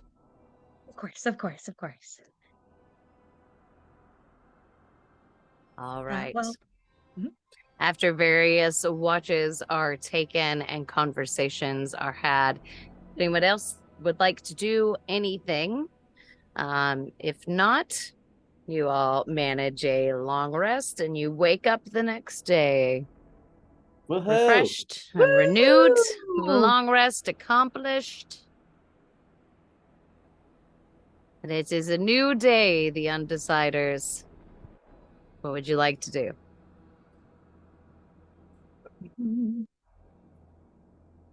Rick and Dash, did you ask Josephine about your things? Sorry, what was that? Did you ask Josephine about your things? Your stuff? That's the mission, correct? Yes, that's correct. No, we haven't shared anything about that with Josephine. So, Josephine, each of us here has lost something that we're looking for. In our past adventures, we've been able to recover one such thing. Here, both Dash and I, we know that what we have lost is here, but we can't, from where we are now, figure out where it is in this realm.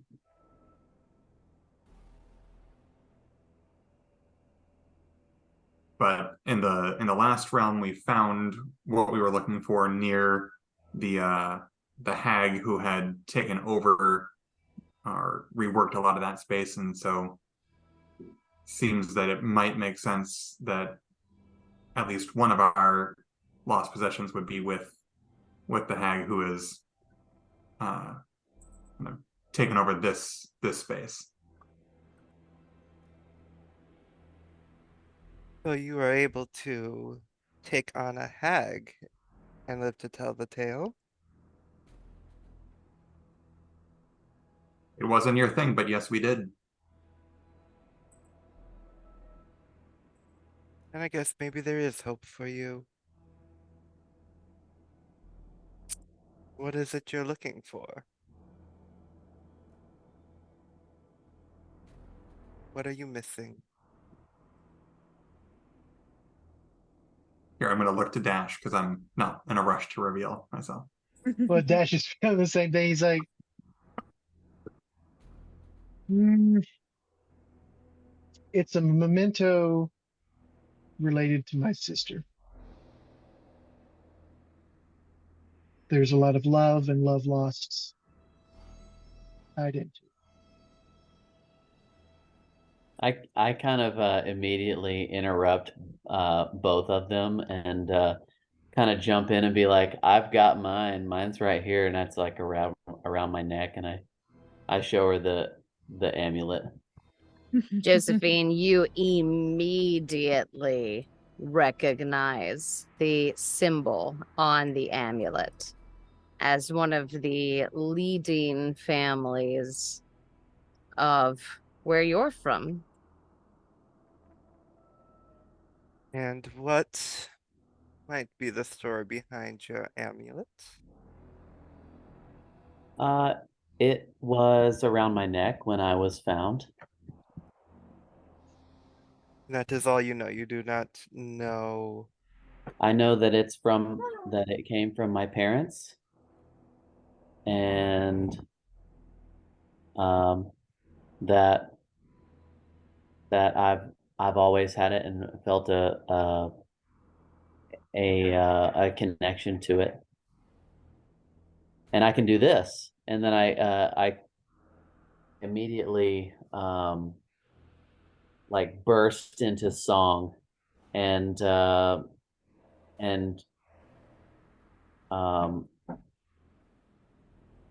an illusion comes over the whole area that we're in, and there's like rainbows and like beautiful creatures flying through the air, and like fish swimming with beautiful scales all over it, and Who draws their bow?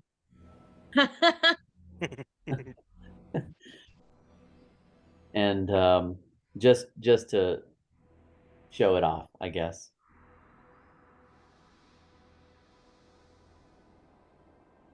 Impressive. Yeah, I can make anything you want. I can, just let me know, and I'll but it's only an illusion. It's not real. Echo slowly lowers their bow.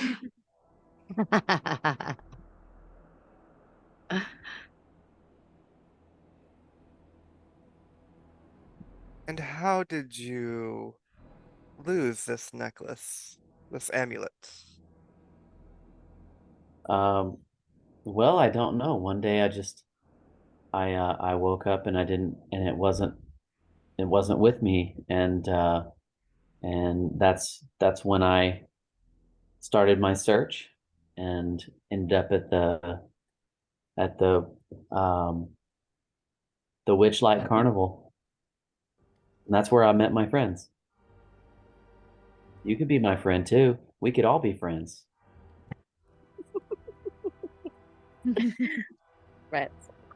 Well, Full on friendship, yeah. as a friend, maybe I could offer you a little bit more information about your amulet. I am familiar with that symbol. Oh, really? Indeed, it is a symbol of a family from where I am from. And Amy, you'll have to help me if I pronounce this wrong. It is the symbol of the Tilbenor family. Silvanor. Yep, perfect. Great. Great. That might not mean something to you now, but maybe one day as well. Okay. I just kind of look down at it and like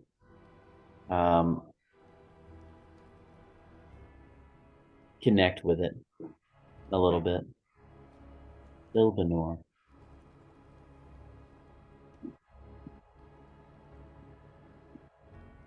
So I'm writing down.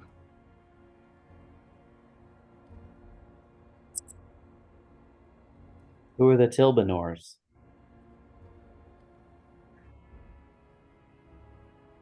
They are a family.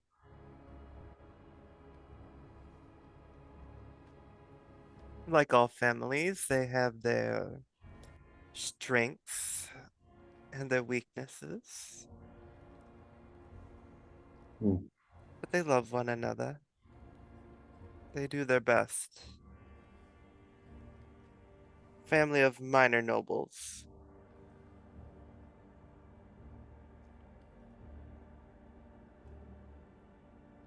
Okay.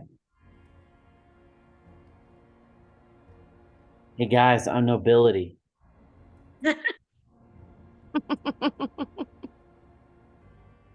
You still don't have a I'm, rank.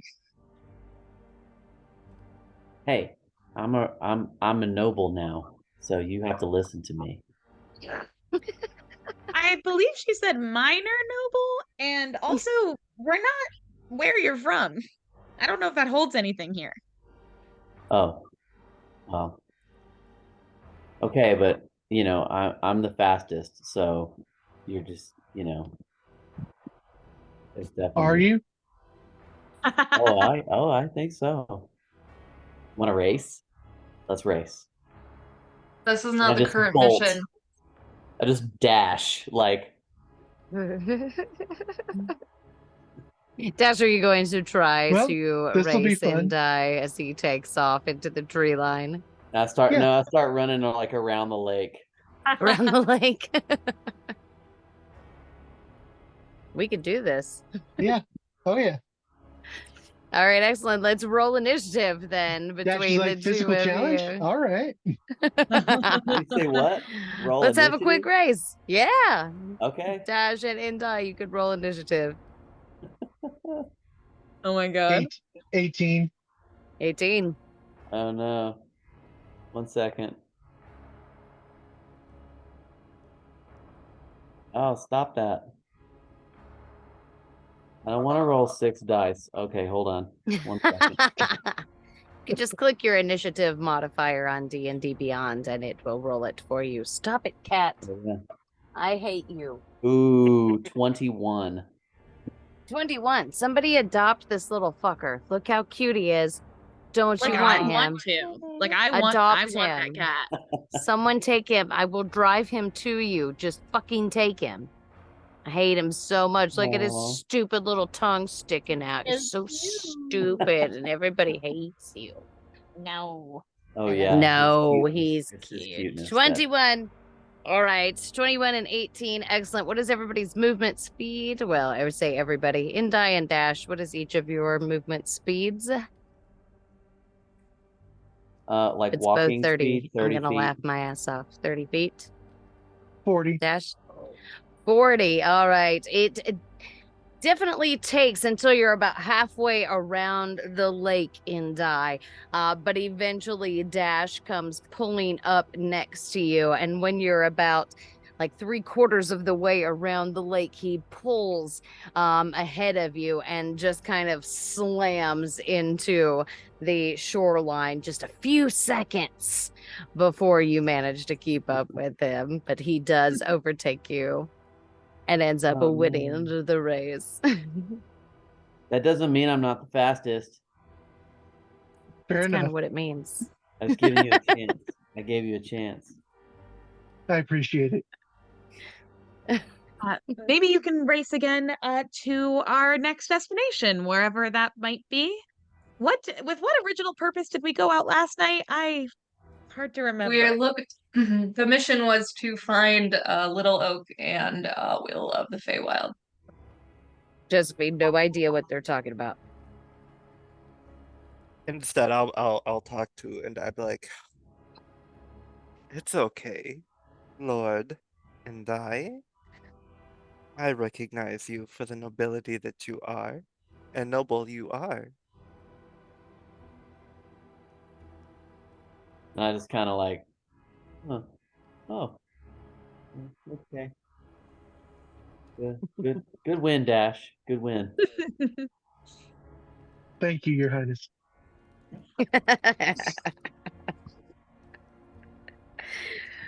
Is All the mission right. still to find Little Oak and Will of the Feywild? Do we want to try to find that clearing again and try our luck? Or do we just want to follow the river?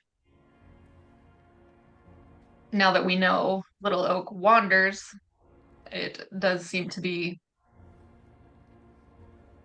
uncertain if we can actually find it before it finds us. With the mention of the circle of mushrooms and the portal I would like for you to make a wisdom saving throw, please. Oh, okay. Give me my big boy. Your big boy dice. Wisdom saving throw.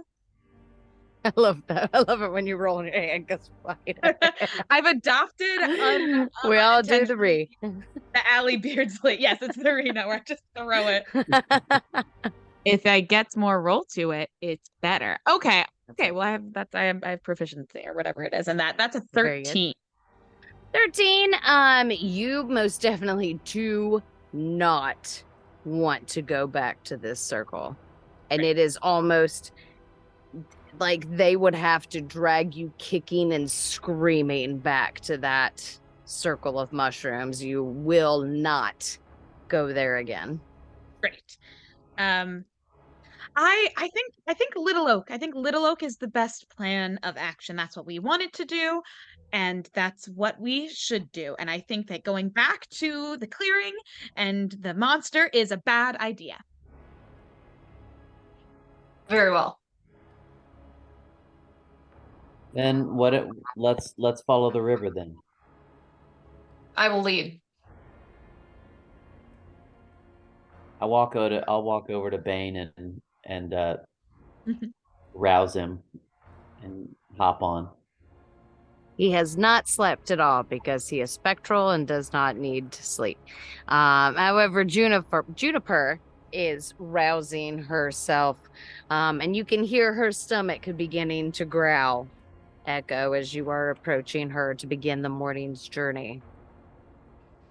I told you to put a leg in that bag of yours. Do you still have it?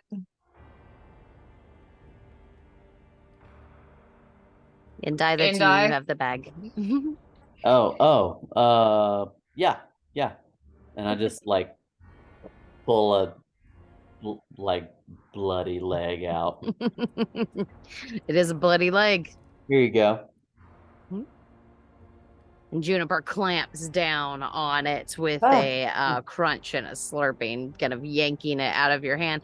In fact, you just managed to pull your hand out of the way before it would have been consumed with the proffered leg to Juniper. And once her appetite seems to be sated and you no longer hear the grumblings of her stomach, she kind of settles down and is looking to the rest of your group for some sort of direction.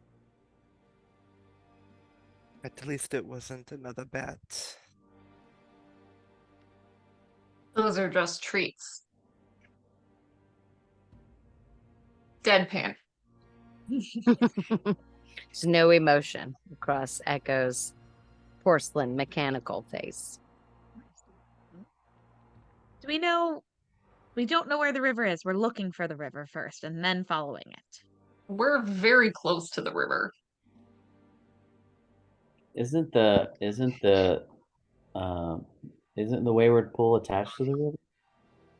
No. No, okay. It is this far from the river. I'll take Bane over to Josephine and like suddenly for some reason my back is a little bit straighter and my chin is a little bit higher and offer Josephine a ride on the back. Josephine, will you accept a ride on the back of Bane?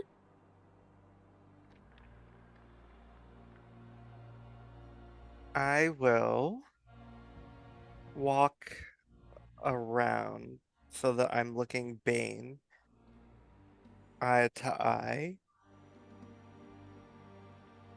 And I will say, and what do you think? Shall we be friends? Or shall I find another way to travel? Bane looks kind of impartial, and Bane is pretty much a spectral creature. So he Like is it. made up of this kind of swirling blue electricity that kind of fills this vaguely horse-shaped form. And while it is there, and Indai sits upon this kind of translucent creature, it is not necessarily a creature, and it is fully under the control of Okay. Indai. Echo is very curious about this conversation. Just leaning in. I'm just like watching. Hmm. You are observant. While I appreciate your awful Lord and I prefer to be a little bit closer to nature, to the world, not the arcane. But I appreciate the offer. Oh, well, okay. And I'll just kind of slowly uh kind of pace around the group a little bit until we start making progress with moving. All right. Is everybody packed and ready to go? Albrecht, Dash? Is there anything you'd like to do before trekking out? No from Almec? Or no from Dash? Almec, anything you'd like to do? Nope. Nope. All right. Who is helming this journey off into the forest? I will lead. Do we All want to head right. north or do we want to follow the river? Looking at Omric. Let's follow the river for now. Very well. All right. You set off in a north-northwest kind of direction. You can make me a survival check, please.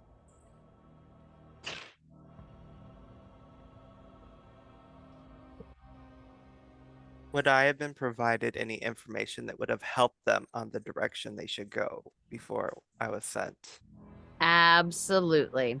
You 100% know that they are intended to follow the river, on the river. You know that there are kind of like two different outcomes, and you're prepared for either one of them. And it doesn't matter if they turn off of their current intended destination or if they follow through with their intended destination. But you know that once they reach a fork in the river, that they are either going to continue north or west. Okay. And you're prepared for either contingency plan. Okay. I have All a right. 15. A 15. Excellent. With very deft maneuvering and finding the easiest path. In fact, you find kind of a previous game trail that seems to push through to the freshwater source of the river. And within a few miles, you do manage to come to the shores of the river that is rapidly pushing to the northwest at this moment.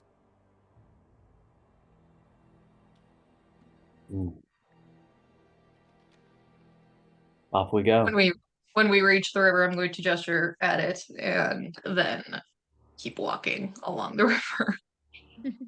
Okay, we're just going to follow the river on the shore of the river. Yes. Let's stay on the eastern shore. Okay. Echo. Is that the consensus? Looking between Amrik and Ree. Yeah. Yes, that works. Very well. I will lead. Does the current look like it would be quicker than walking on foot? Absolutely. This is kind of a bit of a raging sort of river. So it's not like completely unruly. You can see some evidence of some debris and refuse on the shore of the river, but not as much as you would expected with the current. You can make me a nature check as you're looking at the river.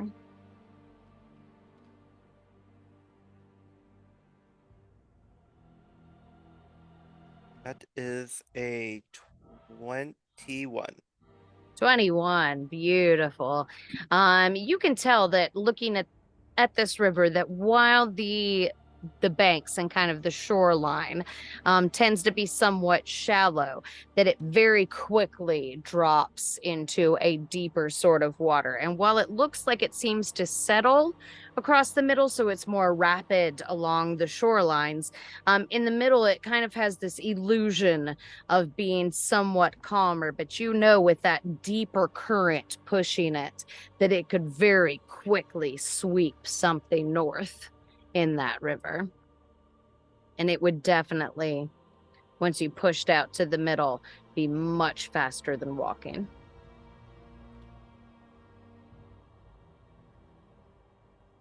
Is the goal stealth or speed? I understand traveling along the river, but if you have a boat, the river may be the faster route of travel.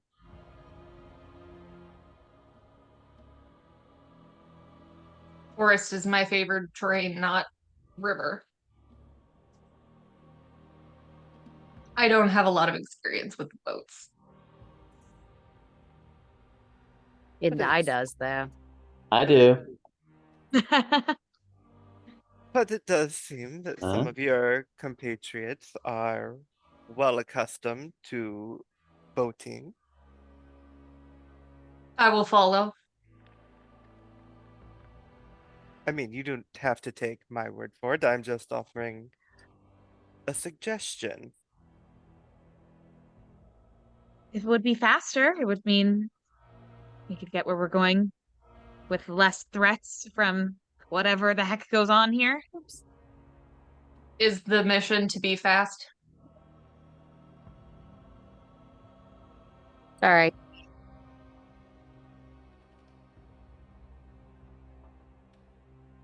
Into the medium boat. Into the medium boat, and I'll We just take cannot out all fit in the medium boat. into the large boat. Does the large boat fit in the river? Yes, it does. Well, there's only one way to find out. And he taps it 3 times and opens the big old boat. Sorry, my dogs are freaking out for some reason or another. All right. It does the same sort of pixelation cubist kind of unfolding. But this time, Josephine in particular, you notice that it surpasses that kind of small sail / rowboat into a massive three-mast kind of ship that just kind of seems to barely fit into the deeps of this river. It does have quite a few pairs of oars that come down both sides of it as well. Please.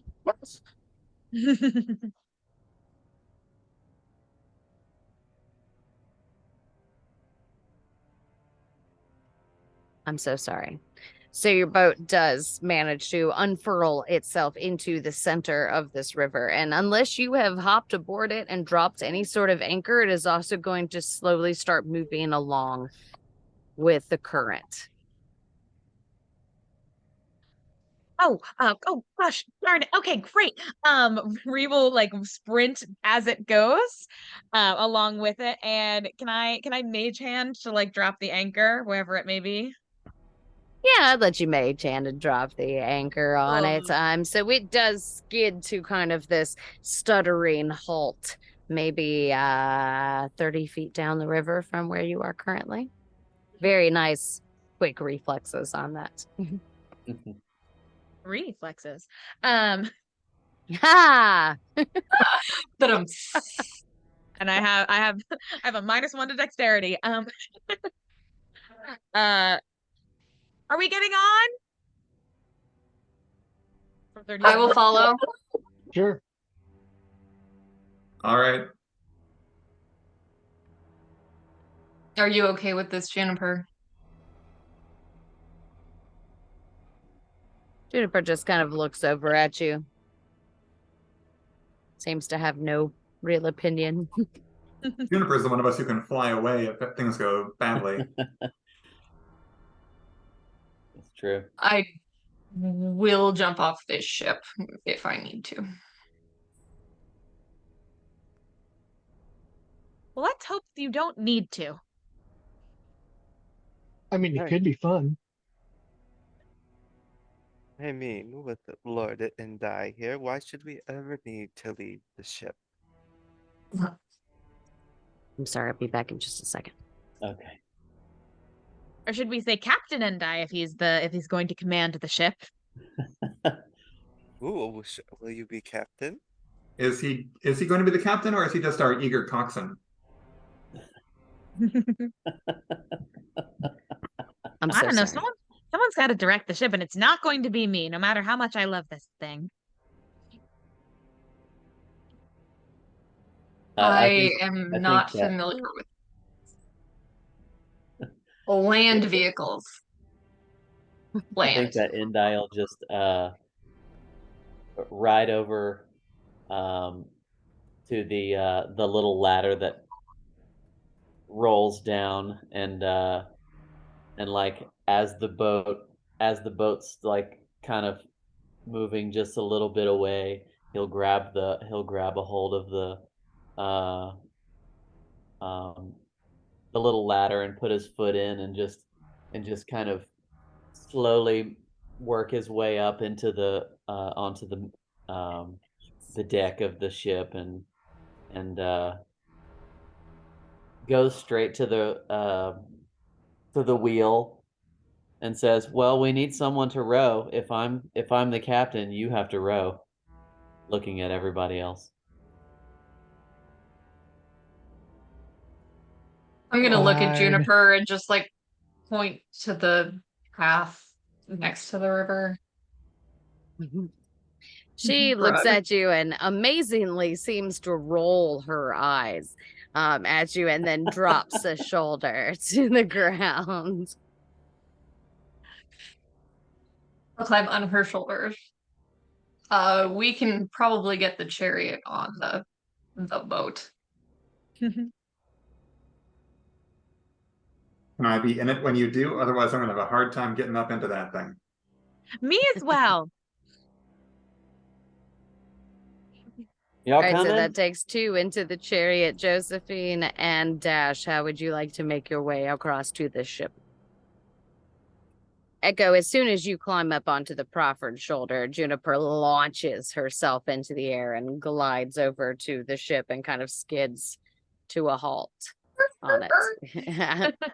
Inside, coming in hot sideways. I'm gonna immediately disconnect her from the chariot so she can explore the bow. She gives a big shake and a couple of little pronks all around on the ship.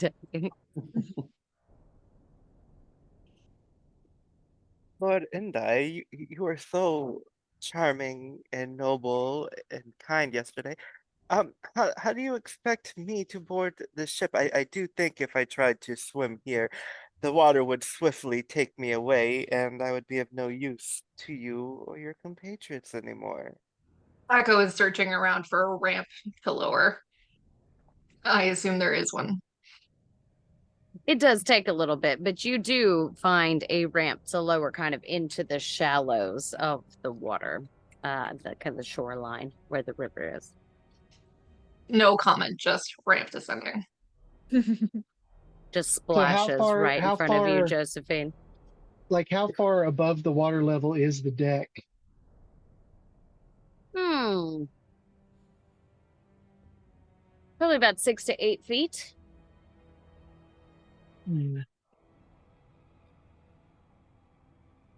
Breach like a dolphin. A You do have little a late. ramp that is extended down into the shallows of the river now. A little late. Indi says, "Hey, Echo, why don't you put the ramp down?" For Josephine. Right when it lands in the shallow. I will take the ramp up. Um, and as I board, first to Echo. Thank you very much. That was very kind of you. You are welcome. Yes. I think Dash is just going to burn a key point and just do a long jump just directly up towards the deck as close as he can get with just a whee. You land elegantly and silently on the deck of the ship above you. Josephine, after you board, the ramp is taken up behind you, and you all find yourselves on the deck of the ship, currently anchored midstream. I would It's a big find shippery, finally, the big ship. The big ship. We needed this. Ria's been looking to unfurl the big ship for a very long time. I will find Ree and very gently like putting a hand on her shoulder, kind of like whisper into her ear. That was very quick thinking and very clever use of magic. I am impressed. Um, uh, thank you. Thank you very much. It was nothing. And is just simply beaming, like really trying to be like really, really chill about it. Like, yeah, that was nothing, but is very touched and very happy. It was far from nothing. Well done. Now, Lord and I was really looking forward to you showing us how well you could power this boat. I mean, you do have all of those muscles. Figured you'd want to show them off. Oh, I have speed.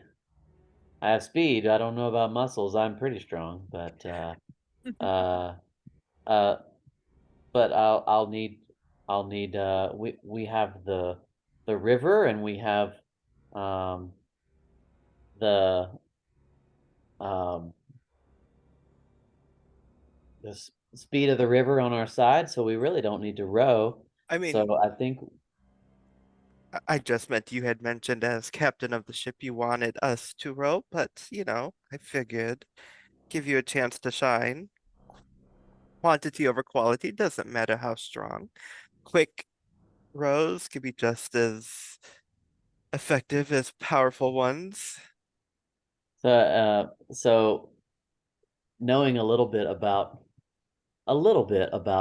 how boats work, I walk over to the mast of the boat and just kind of unravel the string and let it go, and Rope. the string that's tied to it uh, flies up, and the whole sail opens up, um, and I say, "Oh shit, Brink, can you get the anchor?" Yes, on it. And I'll mage hand the anchor up. Excellent. So the Yeah? anchor Okay, great. begins to rise and the sail unfurls and catches the wind before the ship starts gliding its way to the north. Does anybody have proficiency in water vehicles? This is the best. No. Nope. Excellent. Inda, you're steering the ship. Would you please make a survival check for me, Alright. please?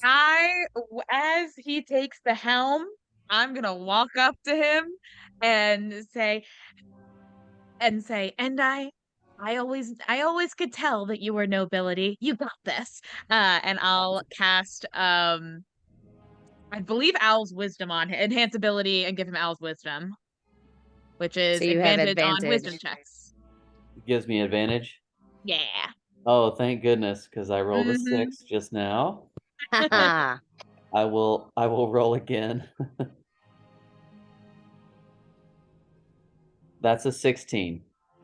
A 16, excellent. With seeming effortlessness, Indai takes to the helm of the ship, piloting it up the river, and you all enjoy quite smooth sailing down, up, I guess, this river to the north. After you have been sailing for a couple of hours, I would say, you feel, Indai particularly, you feel the pace of this river begin to pick up, and you notice that you are gathering speed. And somewhere up ahead of you, it takes you a bit to kind of make it out, but you notice that the rapids are increasing, and so you become slightly more observant and aware of your surroundings. And ahead of you, the river begins to branch, and you notice that it is forking off. One continues to move to the northeast, and one branch almost curves at a 90-degree angle to the west. Am I able to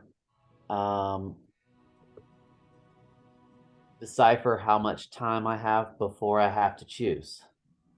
It's gonna be within the next couple of minutes. Okay. So I'll relay that to the team and To the gang. say which way, left or Okay. right. Keep to the right. If it branches to the left, that could mean that it's getting smaller, and I don't think we've got that much leeway here with our ship. Okay. So I make a few adjustments and pull to the right. All Does right. this ship size have a crow's nest on it? Yeah, absolutely. I think Dash would run up and see what he could see from up there. Okay, make a perception check for me, please, Dash. Echo's also going to be watching the forest. Excellent. You can also make a perception check. 17. 17. All right, you climb to the crow's nest deftly, and kind of shading your eyes from the sun that is currently beating down on you. You notice that to the north, if you were to continue to the right, seems to pull off into more forest. You can't quite make out anything else. There are a couple of trees that catch your notice as they stand taller than the majority of the canopy.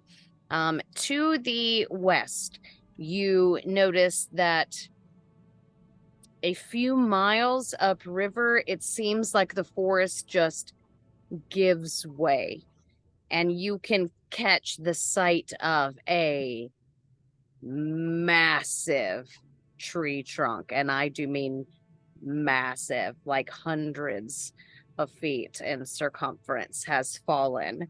And you can see that kind of taking up space in amongst the forest floor where no other vegetation is growing around it. So there is a large section of the tree canopy that is much lower than the rest of it. You can kind of see the curvature of this fallen tree.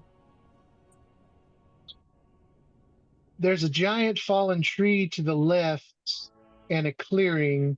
To the right is just more woods to the north. When I say large tree, I mean I've never seen a tree anywhere near this size, and I don't know, looks pretty cool. As to whether it's pertinent to our mission or not, I can't tell you, but it has affected the forest canopy around it. It's a huge event.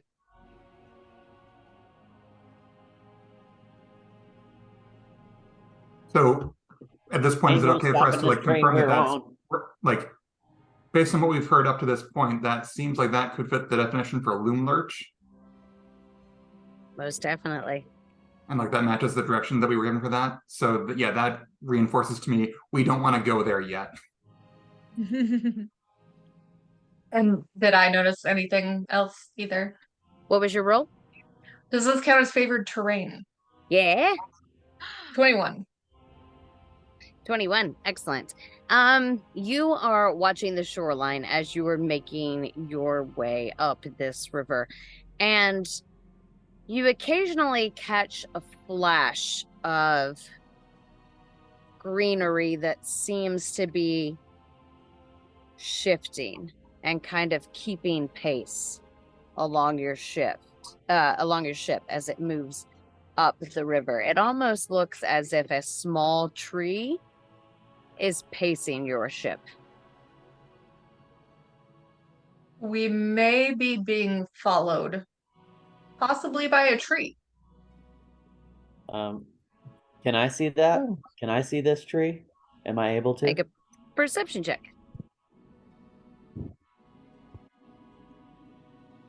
Uh, 4. Nope. We No could- clue what Echo is talking driving. about. You're We could busy stop concentrating the on the boat. river. We could get off the boat.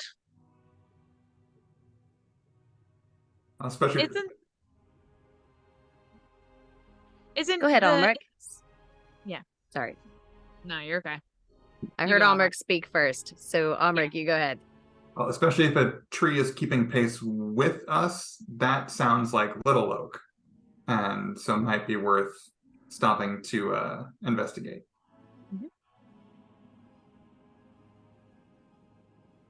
I don't know how to stop a boat. I'll immediately say, halt! Full stop! Nobody responds because nobody is on the anchor. I'll Is like is that is no, any- no. I got it. I'll like run over there and I'll mage hand the anchor. Or just drop it myself.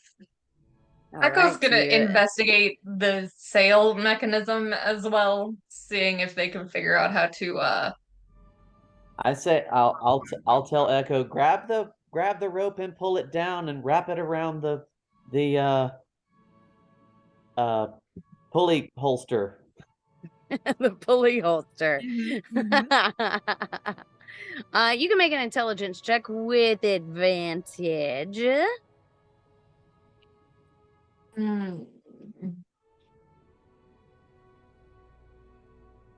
Nobody here has a background that knows jack shit in sailing.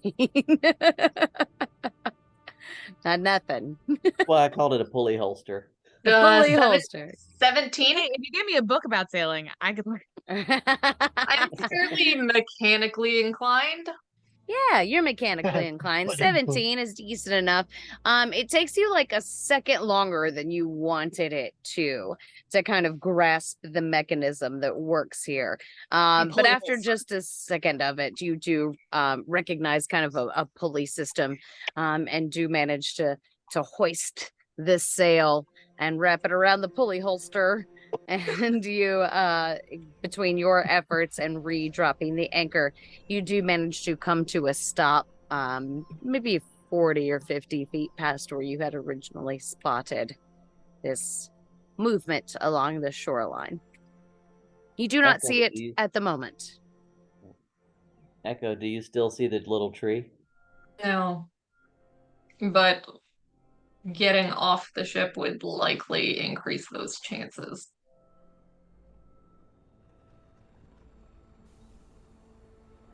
Well, then let's lower the ramp, I guess. Lower the ramp. Echo's going to look at Indai, then turn around and shake their head and lower the ramp. All right, the ramp is dropped onto the shoreline, and I imagine you all depart. Mhm. Oh yeah. Excellent. I will. What's your move? I'll close the boat first, so we take it with us, and it's not left. in Should the we water. leave the chariot on the boat? Oh. Yes, but I don't feel good. I don't know that we should leave the boat unattended in the water. Think we We can get the always chariot take it off the with boat as well. Yes. We're gonna make Juniper pull this chariot some more.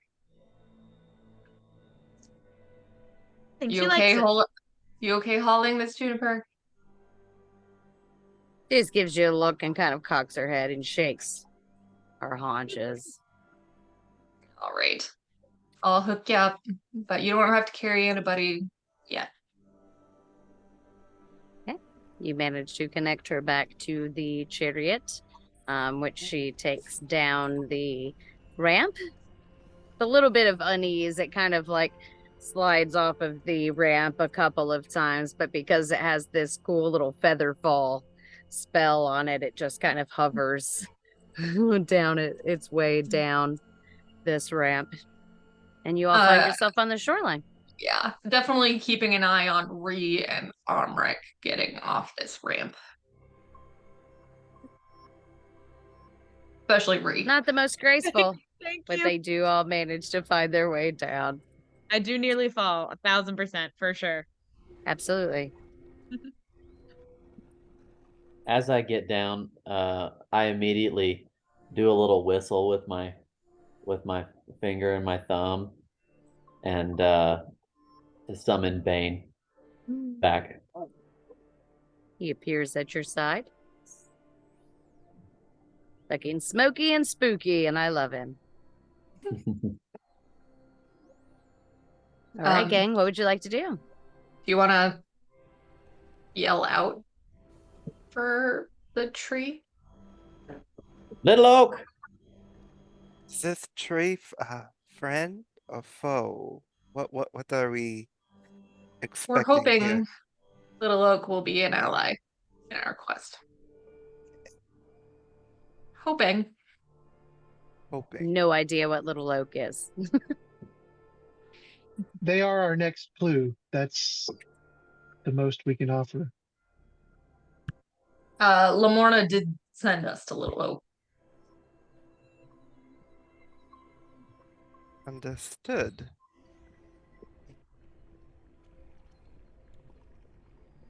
There is no response to your shouted inquiries.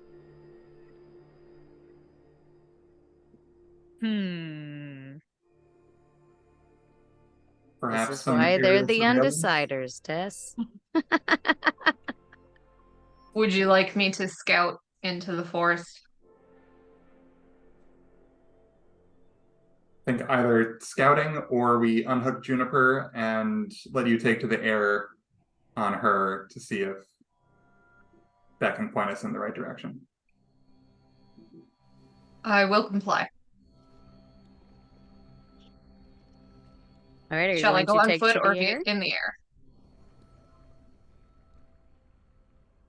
Which shall I do?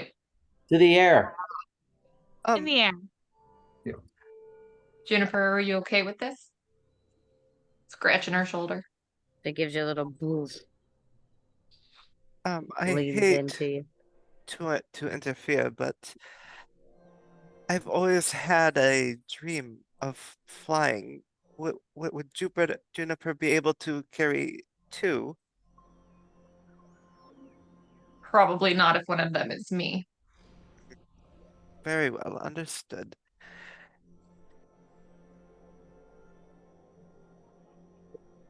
All right, so we're going to mount up and fly. Yes. Kind of All right. protective of getting on Juniper. Flying. You launch into the air on the back of Juniper. You can make a perception check for me, please. Does this count as favored terrain? Yeah, you're in the forest. Nice.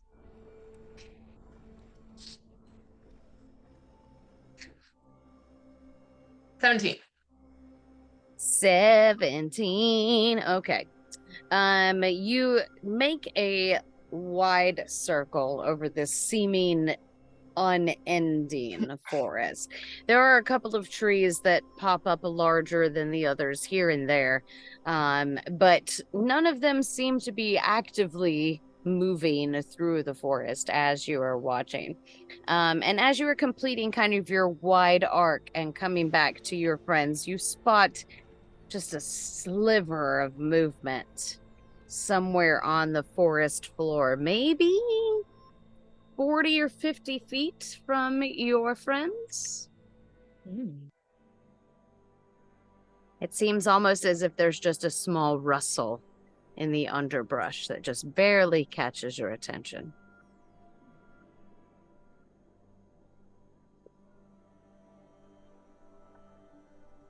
I'm going to land near the tree line north of my friends and tell Juniper to go find them. Juniper, go find them. And I'm going to track through the woods towards that area as stealthily as I can, which is pretty stealthily with my shoes of Elvenkind and in my favorite terrain. Yes, you certainly can. All right, you can make your stealth check as Juniper begins her trek down the shoreline towards your friends. Dirty 22. Dirty 22. Obviously, the dirtiest. All of the olive juice. Super dirty. All right. You silently begin your trek into the woods and begin your circle around. And as you're kind of pacing Juniper as you circle and she kind of makes her way down the shoreline, as she is about 30 feet from your friends, you catch that little rustle in the underbrush once more. I'm going to give you one action. I'm going to ready my bow. Right. You draw your bow and aim it in the direction of your friends. The rest of you on the shoreline, before we get to this point, you got about 6 or 7 minutes. Is there anything that you all would like to do in that time frame?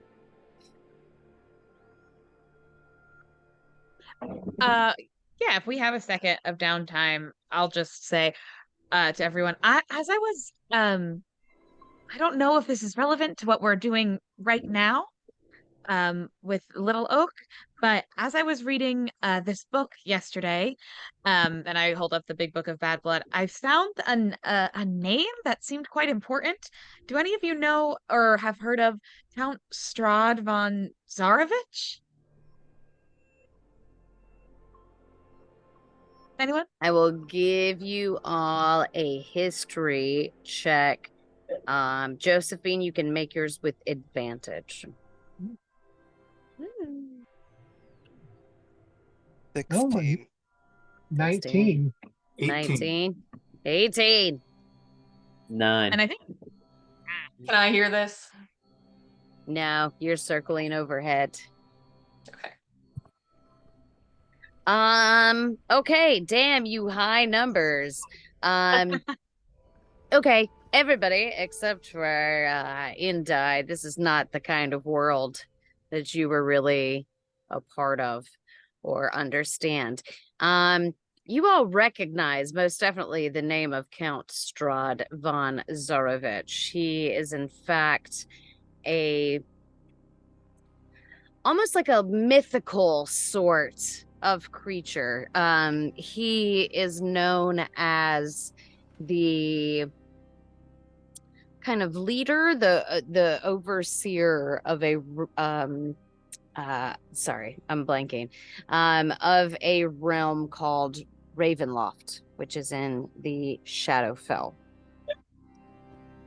There is a lot of like Oogie Boogie Man kind of tales about him, and there is a lot of blurred lines between myth and reality. A lot of people speculate that it is kind of a mythology based on a real person, a real creature, but it's been exaggerated, and it's a lot of like tales to your kids about, oh, if you don't behave, the count will come for you, kind of things. So there's a lot of debate over whether this is a real figure, a mythological figure, and there's no real decisive consensus about this creature. Indi, you don't know, you've never heard of this before in your life. The people who raised you, this is not the kind of tales that they told you. Yeah. You don't even know what the Shadowfell is. I once heard a tale of a group of individuals who were lured into this Strahd's realm. They barely made it out alive. Not somebody I would want to mess with. In the days before I joined the Church of Ilmater, I traveled with a somewhat different group, and occasionally we'd run across folks who had heard of people who had heard of people, these rumblings, these stories, we can never tell how much stock to put in them. But certainly whatever the core of that story is something awful. Well, yeah, well, that makes sense, especially given that his name appears in this book. There's not a lot of pleasant things in here. All right. Well, another mystery then. We'll add it to the list.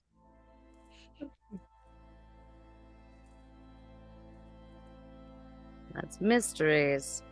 All right, it's about this time as you all share your herd generational tales of the creature named Count Strahd von Zarovich. Does anybody have a passive perception above 15? Echo, you're in the sky. No. I do not. All right. Passive Well, then. intelligence above 15. Ain't nobody asking that. All right, so Echo, as you are drawing your bow and aiming at this kind of rustling in the bushes around your friends, it kind of surprises you when you all hear a small squeaky voice from the tree line, and it just shouts out, "Show these villains the true meaning of revenge!" And you see this small little creature seemingly made of leaves but humanoid in form, and small, like 7 small little bushes detach themselves from the rest and come charging at all of you. Let's go ahead and roll initiative, my friends. What?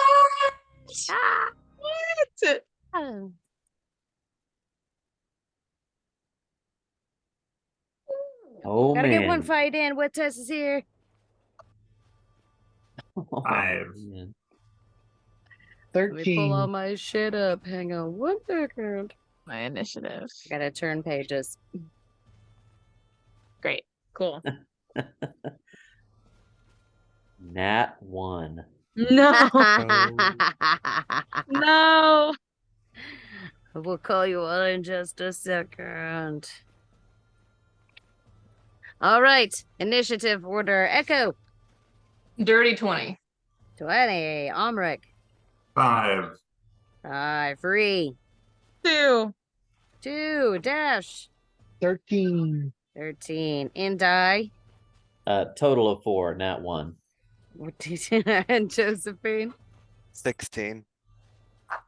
16. All right.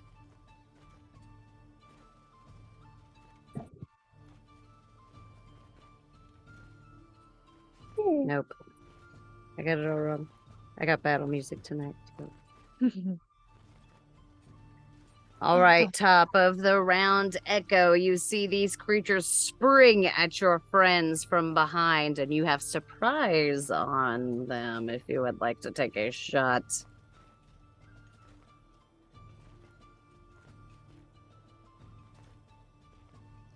I don't want to take a shot, but I do want to frighten them. So I'm going to run as far as I can behind them and say, freeze, tree, shrub, bush, person. You can make a persuasion check at disadvantage. Or you know what? I'll give you intimidation as well too. Disadvantage because they are currently about to attack your friends. Yeah. Oh.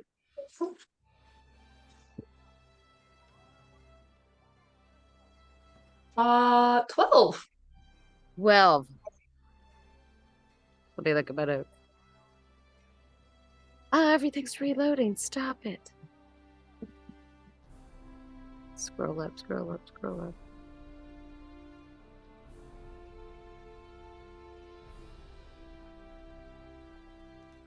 "13 is not enough to do it. You shout out at them and notice this little leafy person pulling a small, teeny tiny little crossbow out of its pack and aiming it at your friends.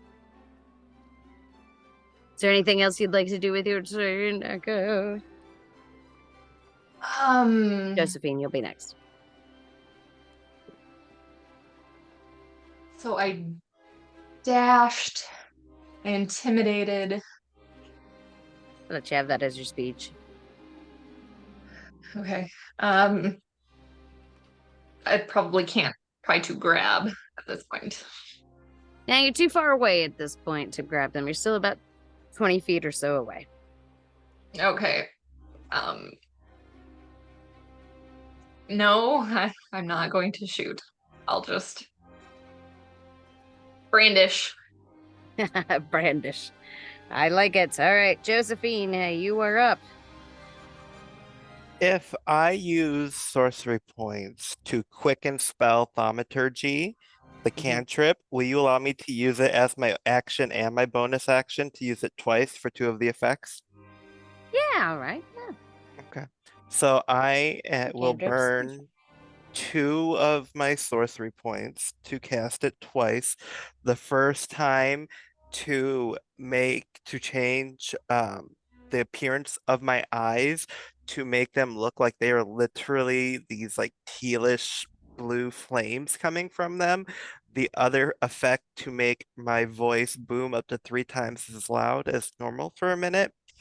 And I want to yell as loud as I can. Stand down. We mean you no harm. I do not wish to hurt you. Now. All right, make a persuasion or intimidation check with advantage because you're booming.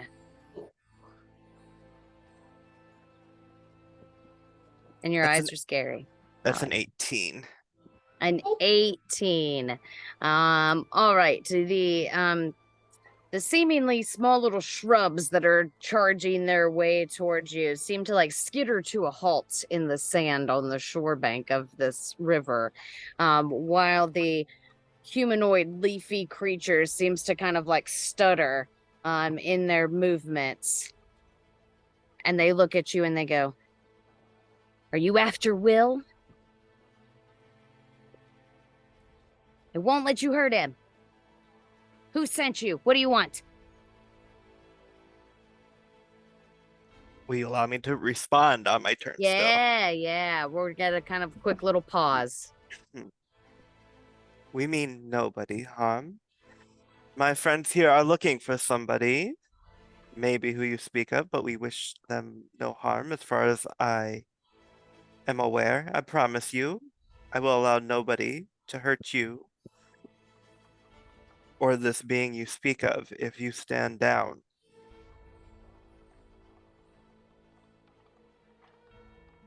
Okay. That is the end of your turn, and that actually Mhm. brings us to its turn. And it's been holding up its hands, and there's been kind of this transparent sort of pulsing force moving out from its outstretched hands. And it stops and go, "You don't mean him any harm?"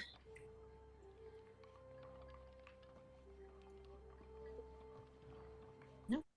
Oh. I will let you make a group persuasion check. So everybody roll persuasion for me.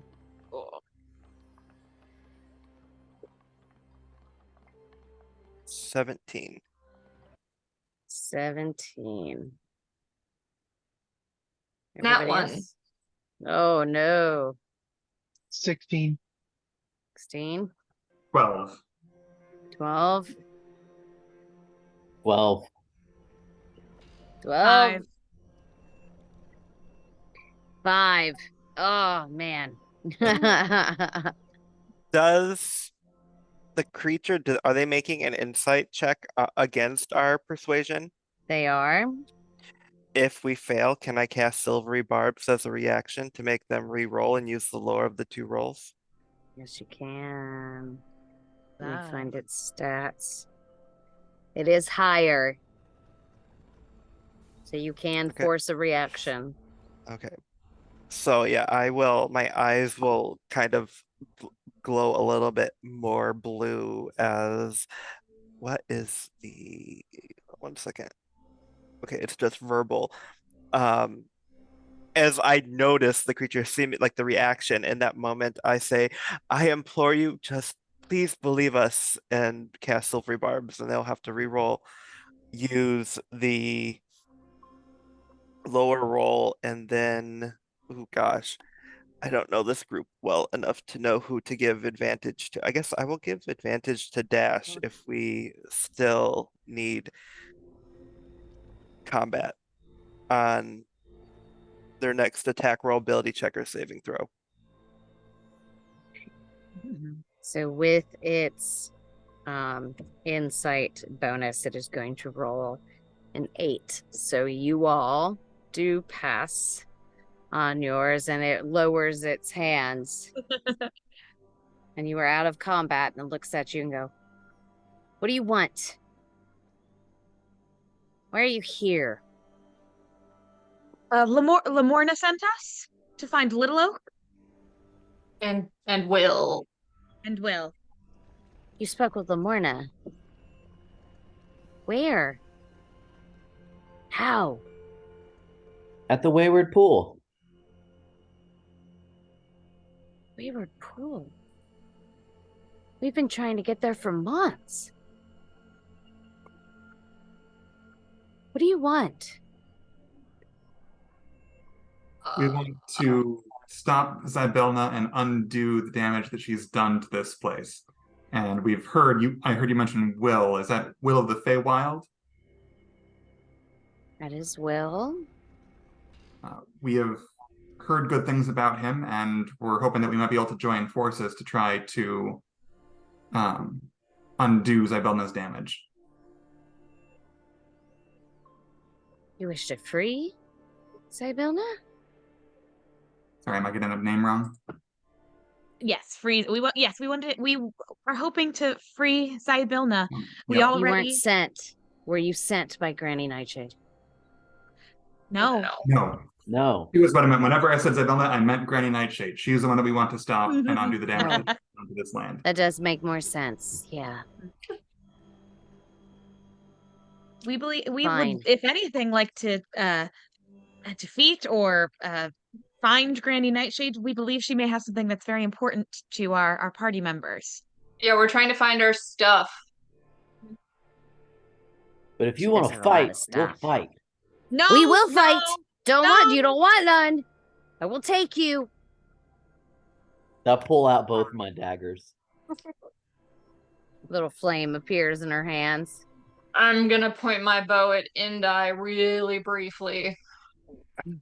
Lord Endai, this is not the proper response of a noble. I will take you all.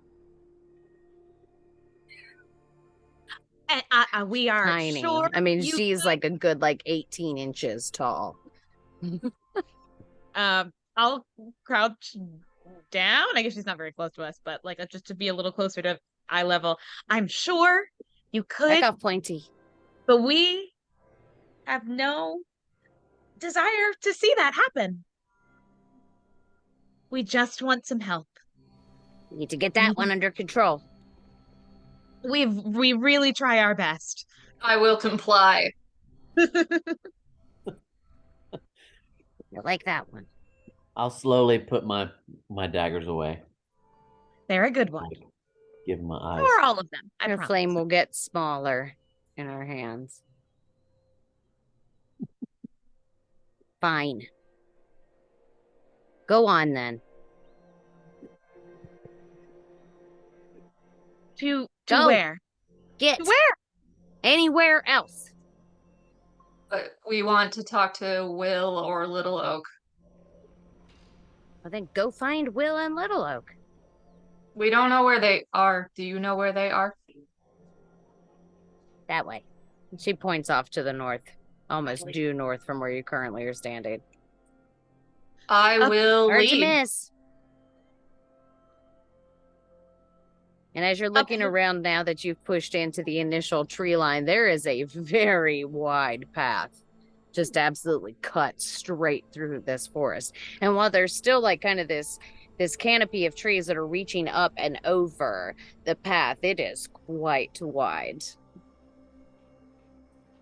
I will follow the path. Just be more clear about your intentions. Hey, you were following us. Because we didn't know who you were. Who are you? Yeah, we don't know who you are. And why did you want revenge on us? What did we do to you? I thought you were sent by her. She killed my tree. That What am I jerk. supposed to do now? What My tree? home is gone. My magic is fading. This whole You could realm join is us as going. we seek vengeance on Granny Nightshade and find our stuff. How would I join you? I'm fine. Okay. You just said that you are without a home, your magic is fading. If we can remove Granny Yeah. Nightshade, if we can stop what she has done to this place, that gives you the chance to restore the magic. And Are you going to have bring my safety tree to your back? home. I don't know if that can be done, but if so, I'm happy to help try. What tree is your tree? Or was your tree? It's nothing special to anybody else. But it was my tree. And now it's gone and she took it. Is it the loom lurch tree? Is that where No. you? No. No, and that's been fallen long before she came here. Nobody else cared about my tree, but I cared.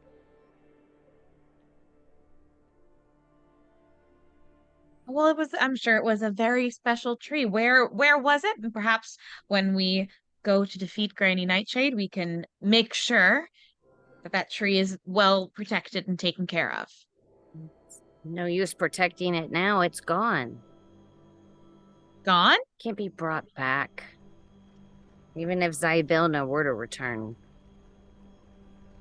I don't know if she could bring back my tree.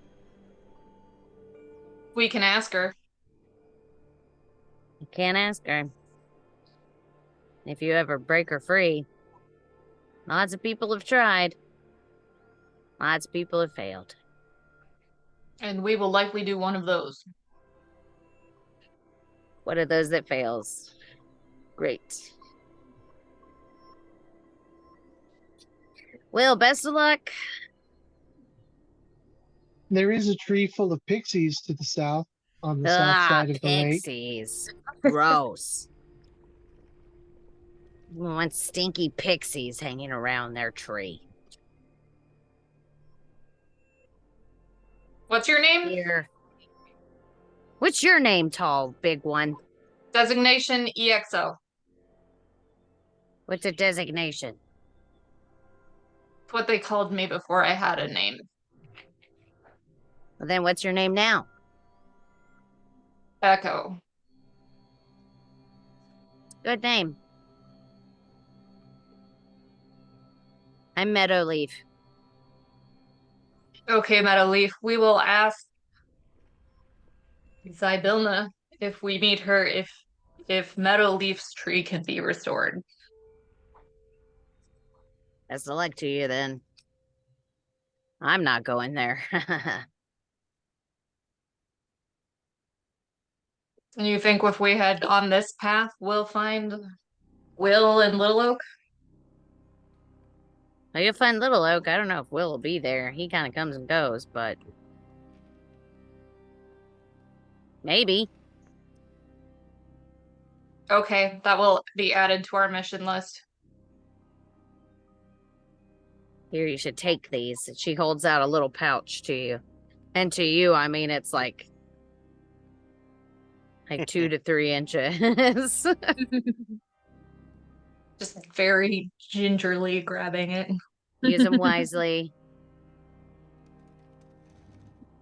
What is it? You want to be sneaky? That's how you be sneaky. Eat it and go. Eat it. Yeah.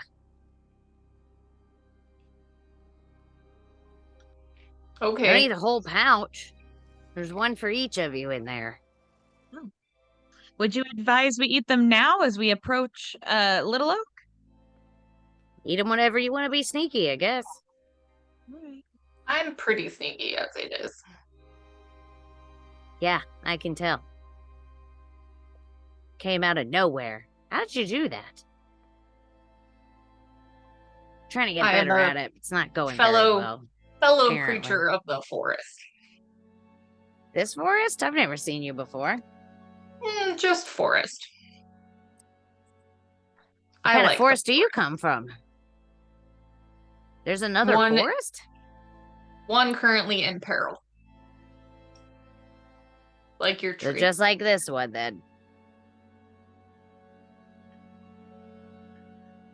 What did you say about about losing your magic, or the forest losing its magic? Well, Is that it's why all it's in losing. peril? Well, losing its magic. Maybe in some ways. Corrupting its magic might be a better term.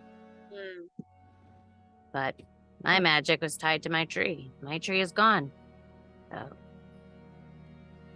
You keep saying gone. What do you mean by gone? It was felled. It was yeah, disappeared. she cut it down. Oh, No respect. No respect for the trees Very here, and the disrespectful. creatures that call them home. well, we will make sure to see if it can be righted. It's on the list. Okay. It's on the list. We have a You have a task list? list. We have a mystery list. Yes. I keep one in here. It's a lot of lists. Yeah, they can't stay on task.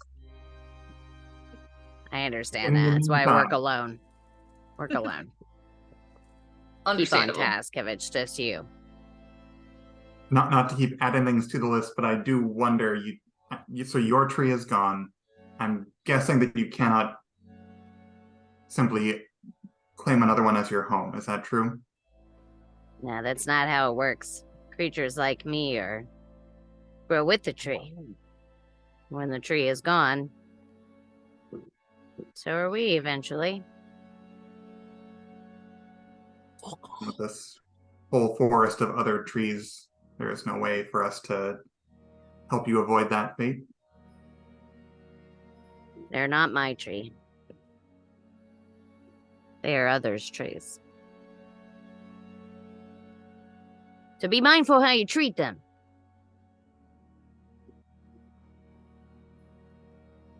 Echo looks very solemn about the trees. As solemn as their neutral face gets.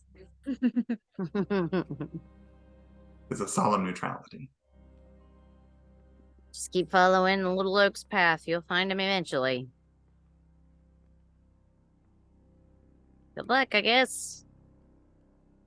Well, Flings her thank little you. bag Thank you, up on Mother. her shoulder and falls back into the underbrush with her little shrubs following along behind her.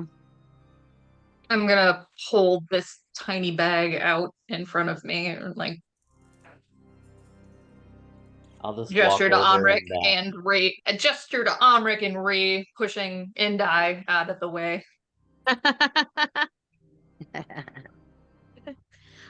Still no I don't clue know. what's in the bag. I'll take it and make sure it's safe.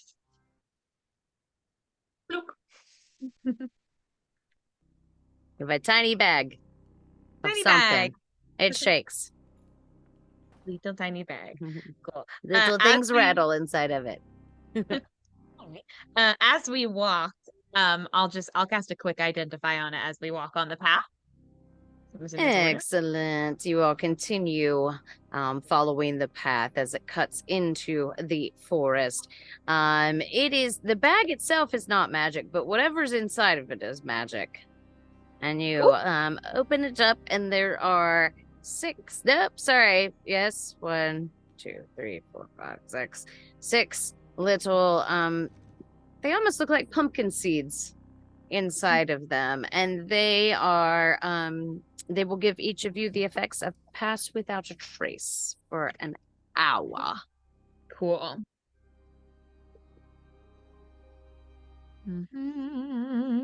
Mhm. As we walk, I'd like to approach Josephine and Josephine, I'd like to express my appreciation for everything you did to try to help diffuse that back there.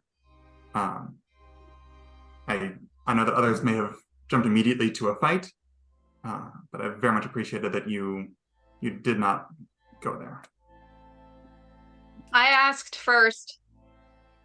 I know, Echo, but Echo, we know how our group tends to work. This was Josephine's first time with us doing this. I just wanted to note that. But yes, you did very, very well too. Echo, I'm pretty sure what I did would not have worked if it weren't for you leading the way. Thank you for your assistance. It was invaluable. And of course, I was sent to help, to keep you alive. And what better way than to make sure that your lives aren't at risk in the first place? I will follow. okay, Please. let's go. And then I just start trotting up down the road. All right. After maybe an hour's of travel, following this wide cut swath through the forest ahead of you, and you guys can walk kind of clumped up together, and it doesn't have to be a specific order. You can move about and stuff. But eventually you start to hear voices cutting through the forest somewhere ahead of you. It sounds like shouts and laughter.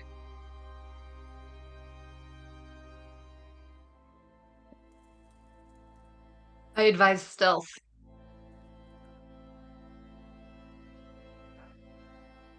Okay. Are we? I'll go We are with going to sneak stealthily. ahead. Ooh. I Sorry, will. Ree. I will stealth. We think that's the best idea. But if we're trying to make a good impression on these folks, do we think sneaking up on them may not be the best idea? Are we trying to make a good impression on them? Don't know.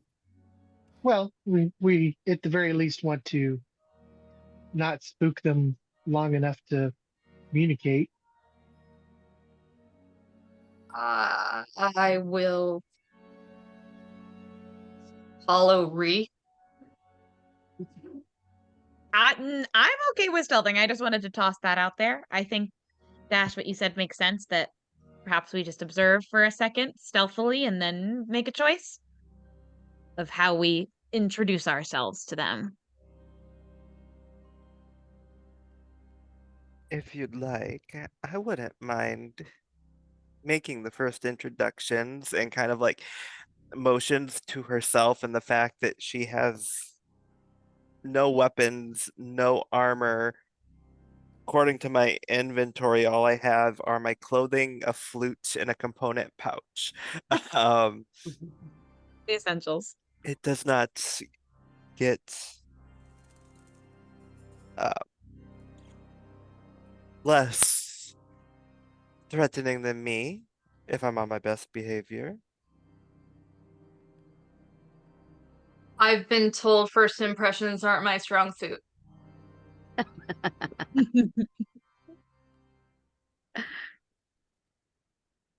I'm what did they say? Acquired taste? Echo, I I'll think hide in the you trees. appear absolutely delightful. Yes. I think anybody who wouldn't like you upon first inspection is probably just was presented in the wrong situation. That's what I'll say. Usually by me shooting at them. Yes, yes. That can lead to a bad first impression. I understand. But a good indentation. That's true. But All right, my friends, how are we going to approach?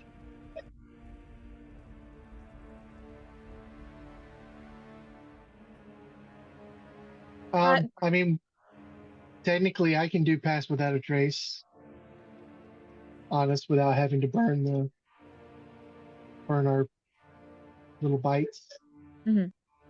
Or we could just raw dog stealth, whatever appeals. I do walk quietly. And I can give some help to stealth. Do we stealth or do we make our approach audible and friendly? How about both?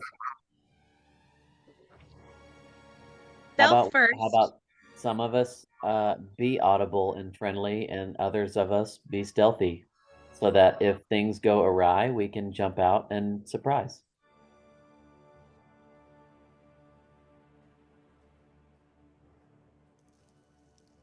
That seems reasonable. Yes, my lord. As Okay. ever, I lack subtlety, so I will volunteer to be among those going to make the first impression. And I think I'll join you in that. Okay, make me more stealthy. And Josephine, you're going to go with the approach party as well? Sure. Excellent. I will hang back with Juniper. Okay. All right. More With the stealth. Indie Dash, you're holding back as well? Yes. Okay. I will toss a you'd like help with stealth, Endai, right? Honestly, I feel like Juniper and the chariot are the things that need stealth the most. Maybe Sure. not Juniper, but the chariot. Juniper and they can perhaps an extension of one thing. Oh. Yeah, I can pass. If I'm allowed, I can pass. Yeah. Cat's Grace enhance ability on Juniper. slash the chariot. Sure. That's dex checks. Juniper has passed without a trace. Or cat's grace. My Cat's grace, yes. apologies. There's just advantage. Beautiful. All right, the 3 on the approach team. You make your way through down the path and to where you had heard the voices ahead. Up ahead, a small group of children frolic around a large leafy oak tree, their gleeful yelps carrying through the forest. There are painted swings that dangle down from the tree's branches, and nestled up in the crown of its branches is a ramshackle tree house.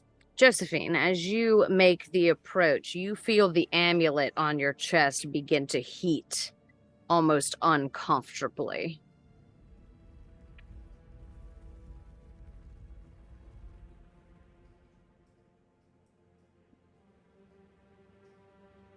Well, this might be bad timing.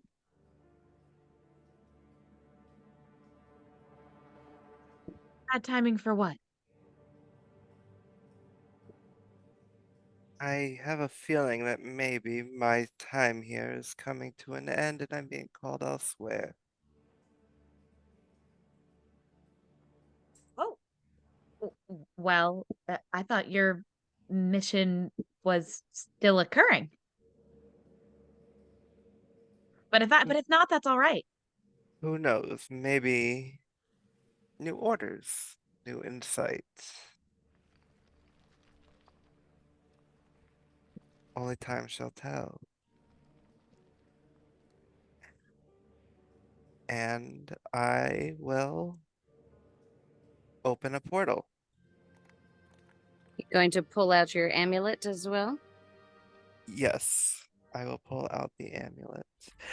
And I will say to Ree, Mhm.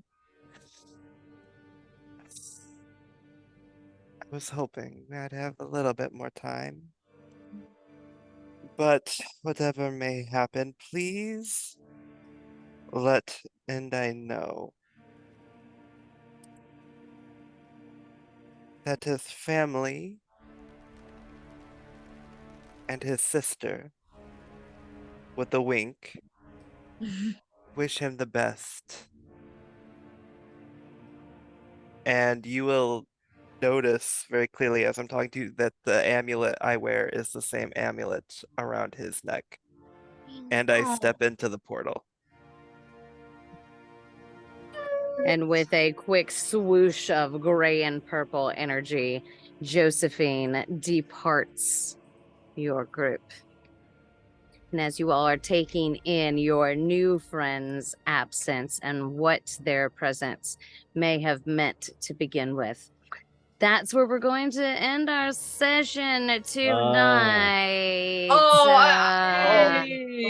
Yay, so many twists and turns. It's been so exciting. Before we start having our personal little chit chat, for anybody who may or may not be listening to this somewhere in the future, hello, future me listening back to this. If you enjoyed what you heard, give us a like and subscribe. You can hit those buttons below. Make sure you follow us so that you can catch our next episode. You don't want to miss the next one. There's so much going on. So thank you so much for listening in, and we will catch you next time. And thank you so much. All right, bye. Bye. Bye. Hey. Bye.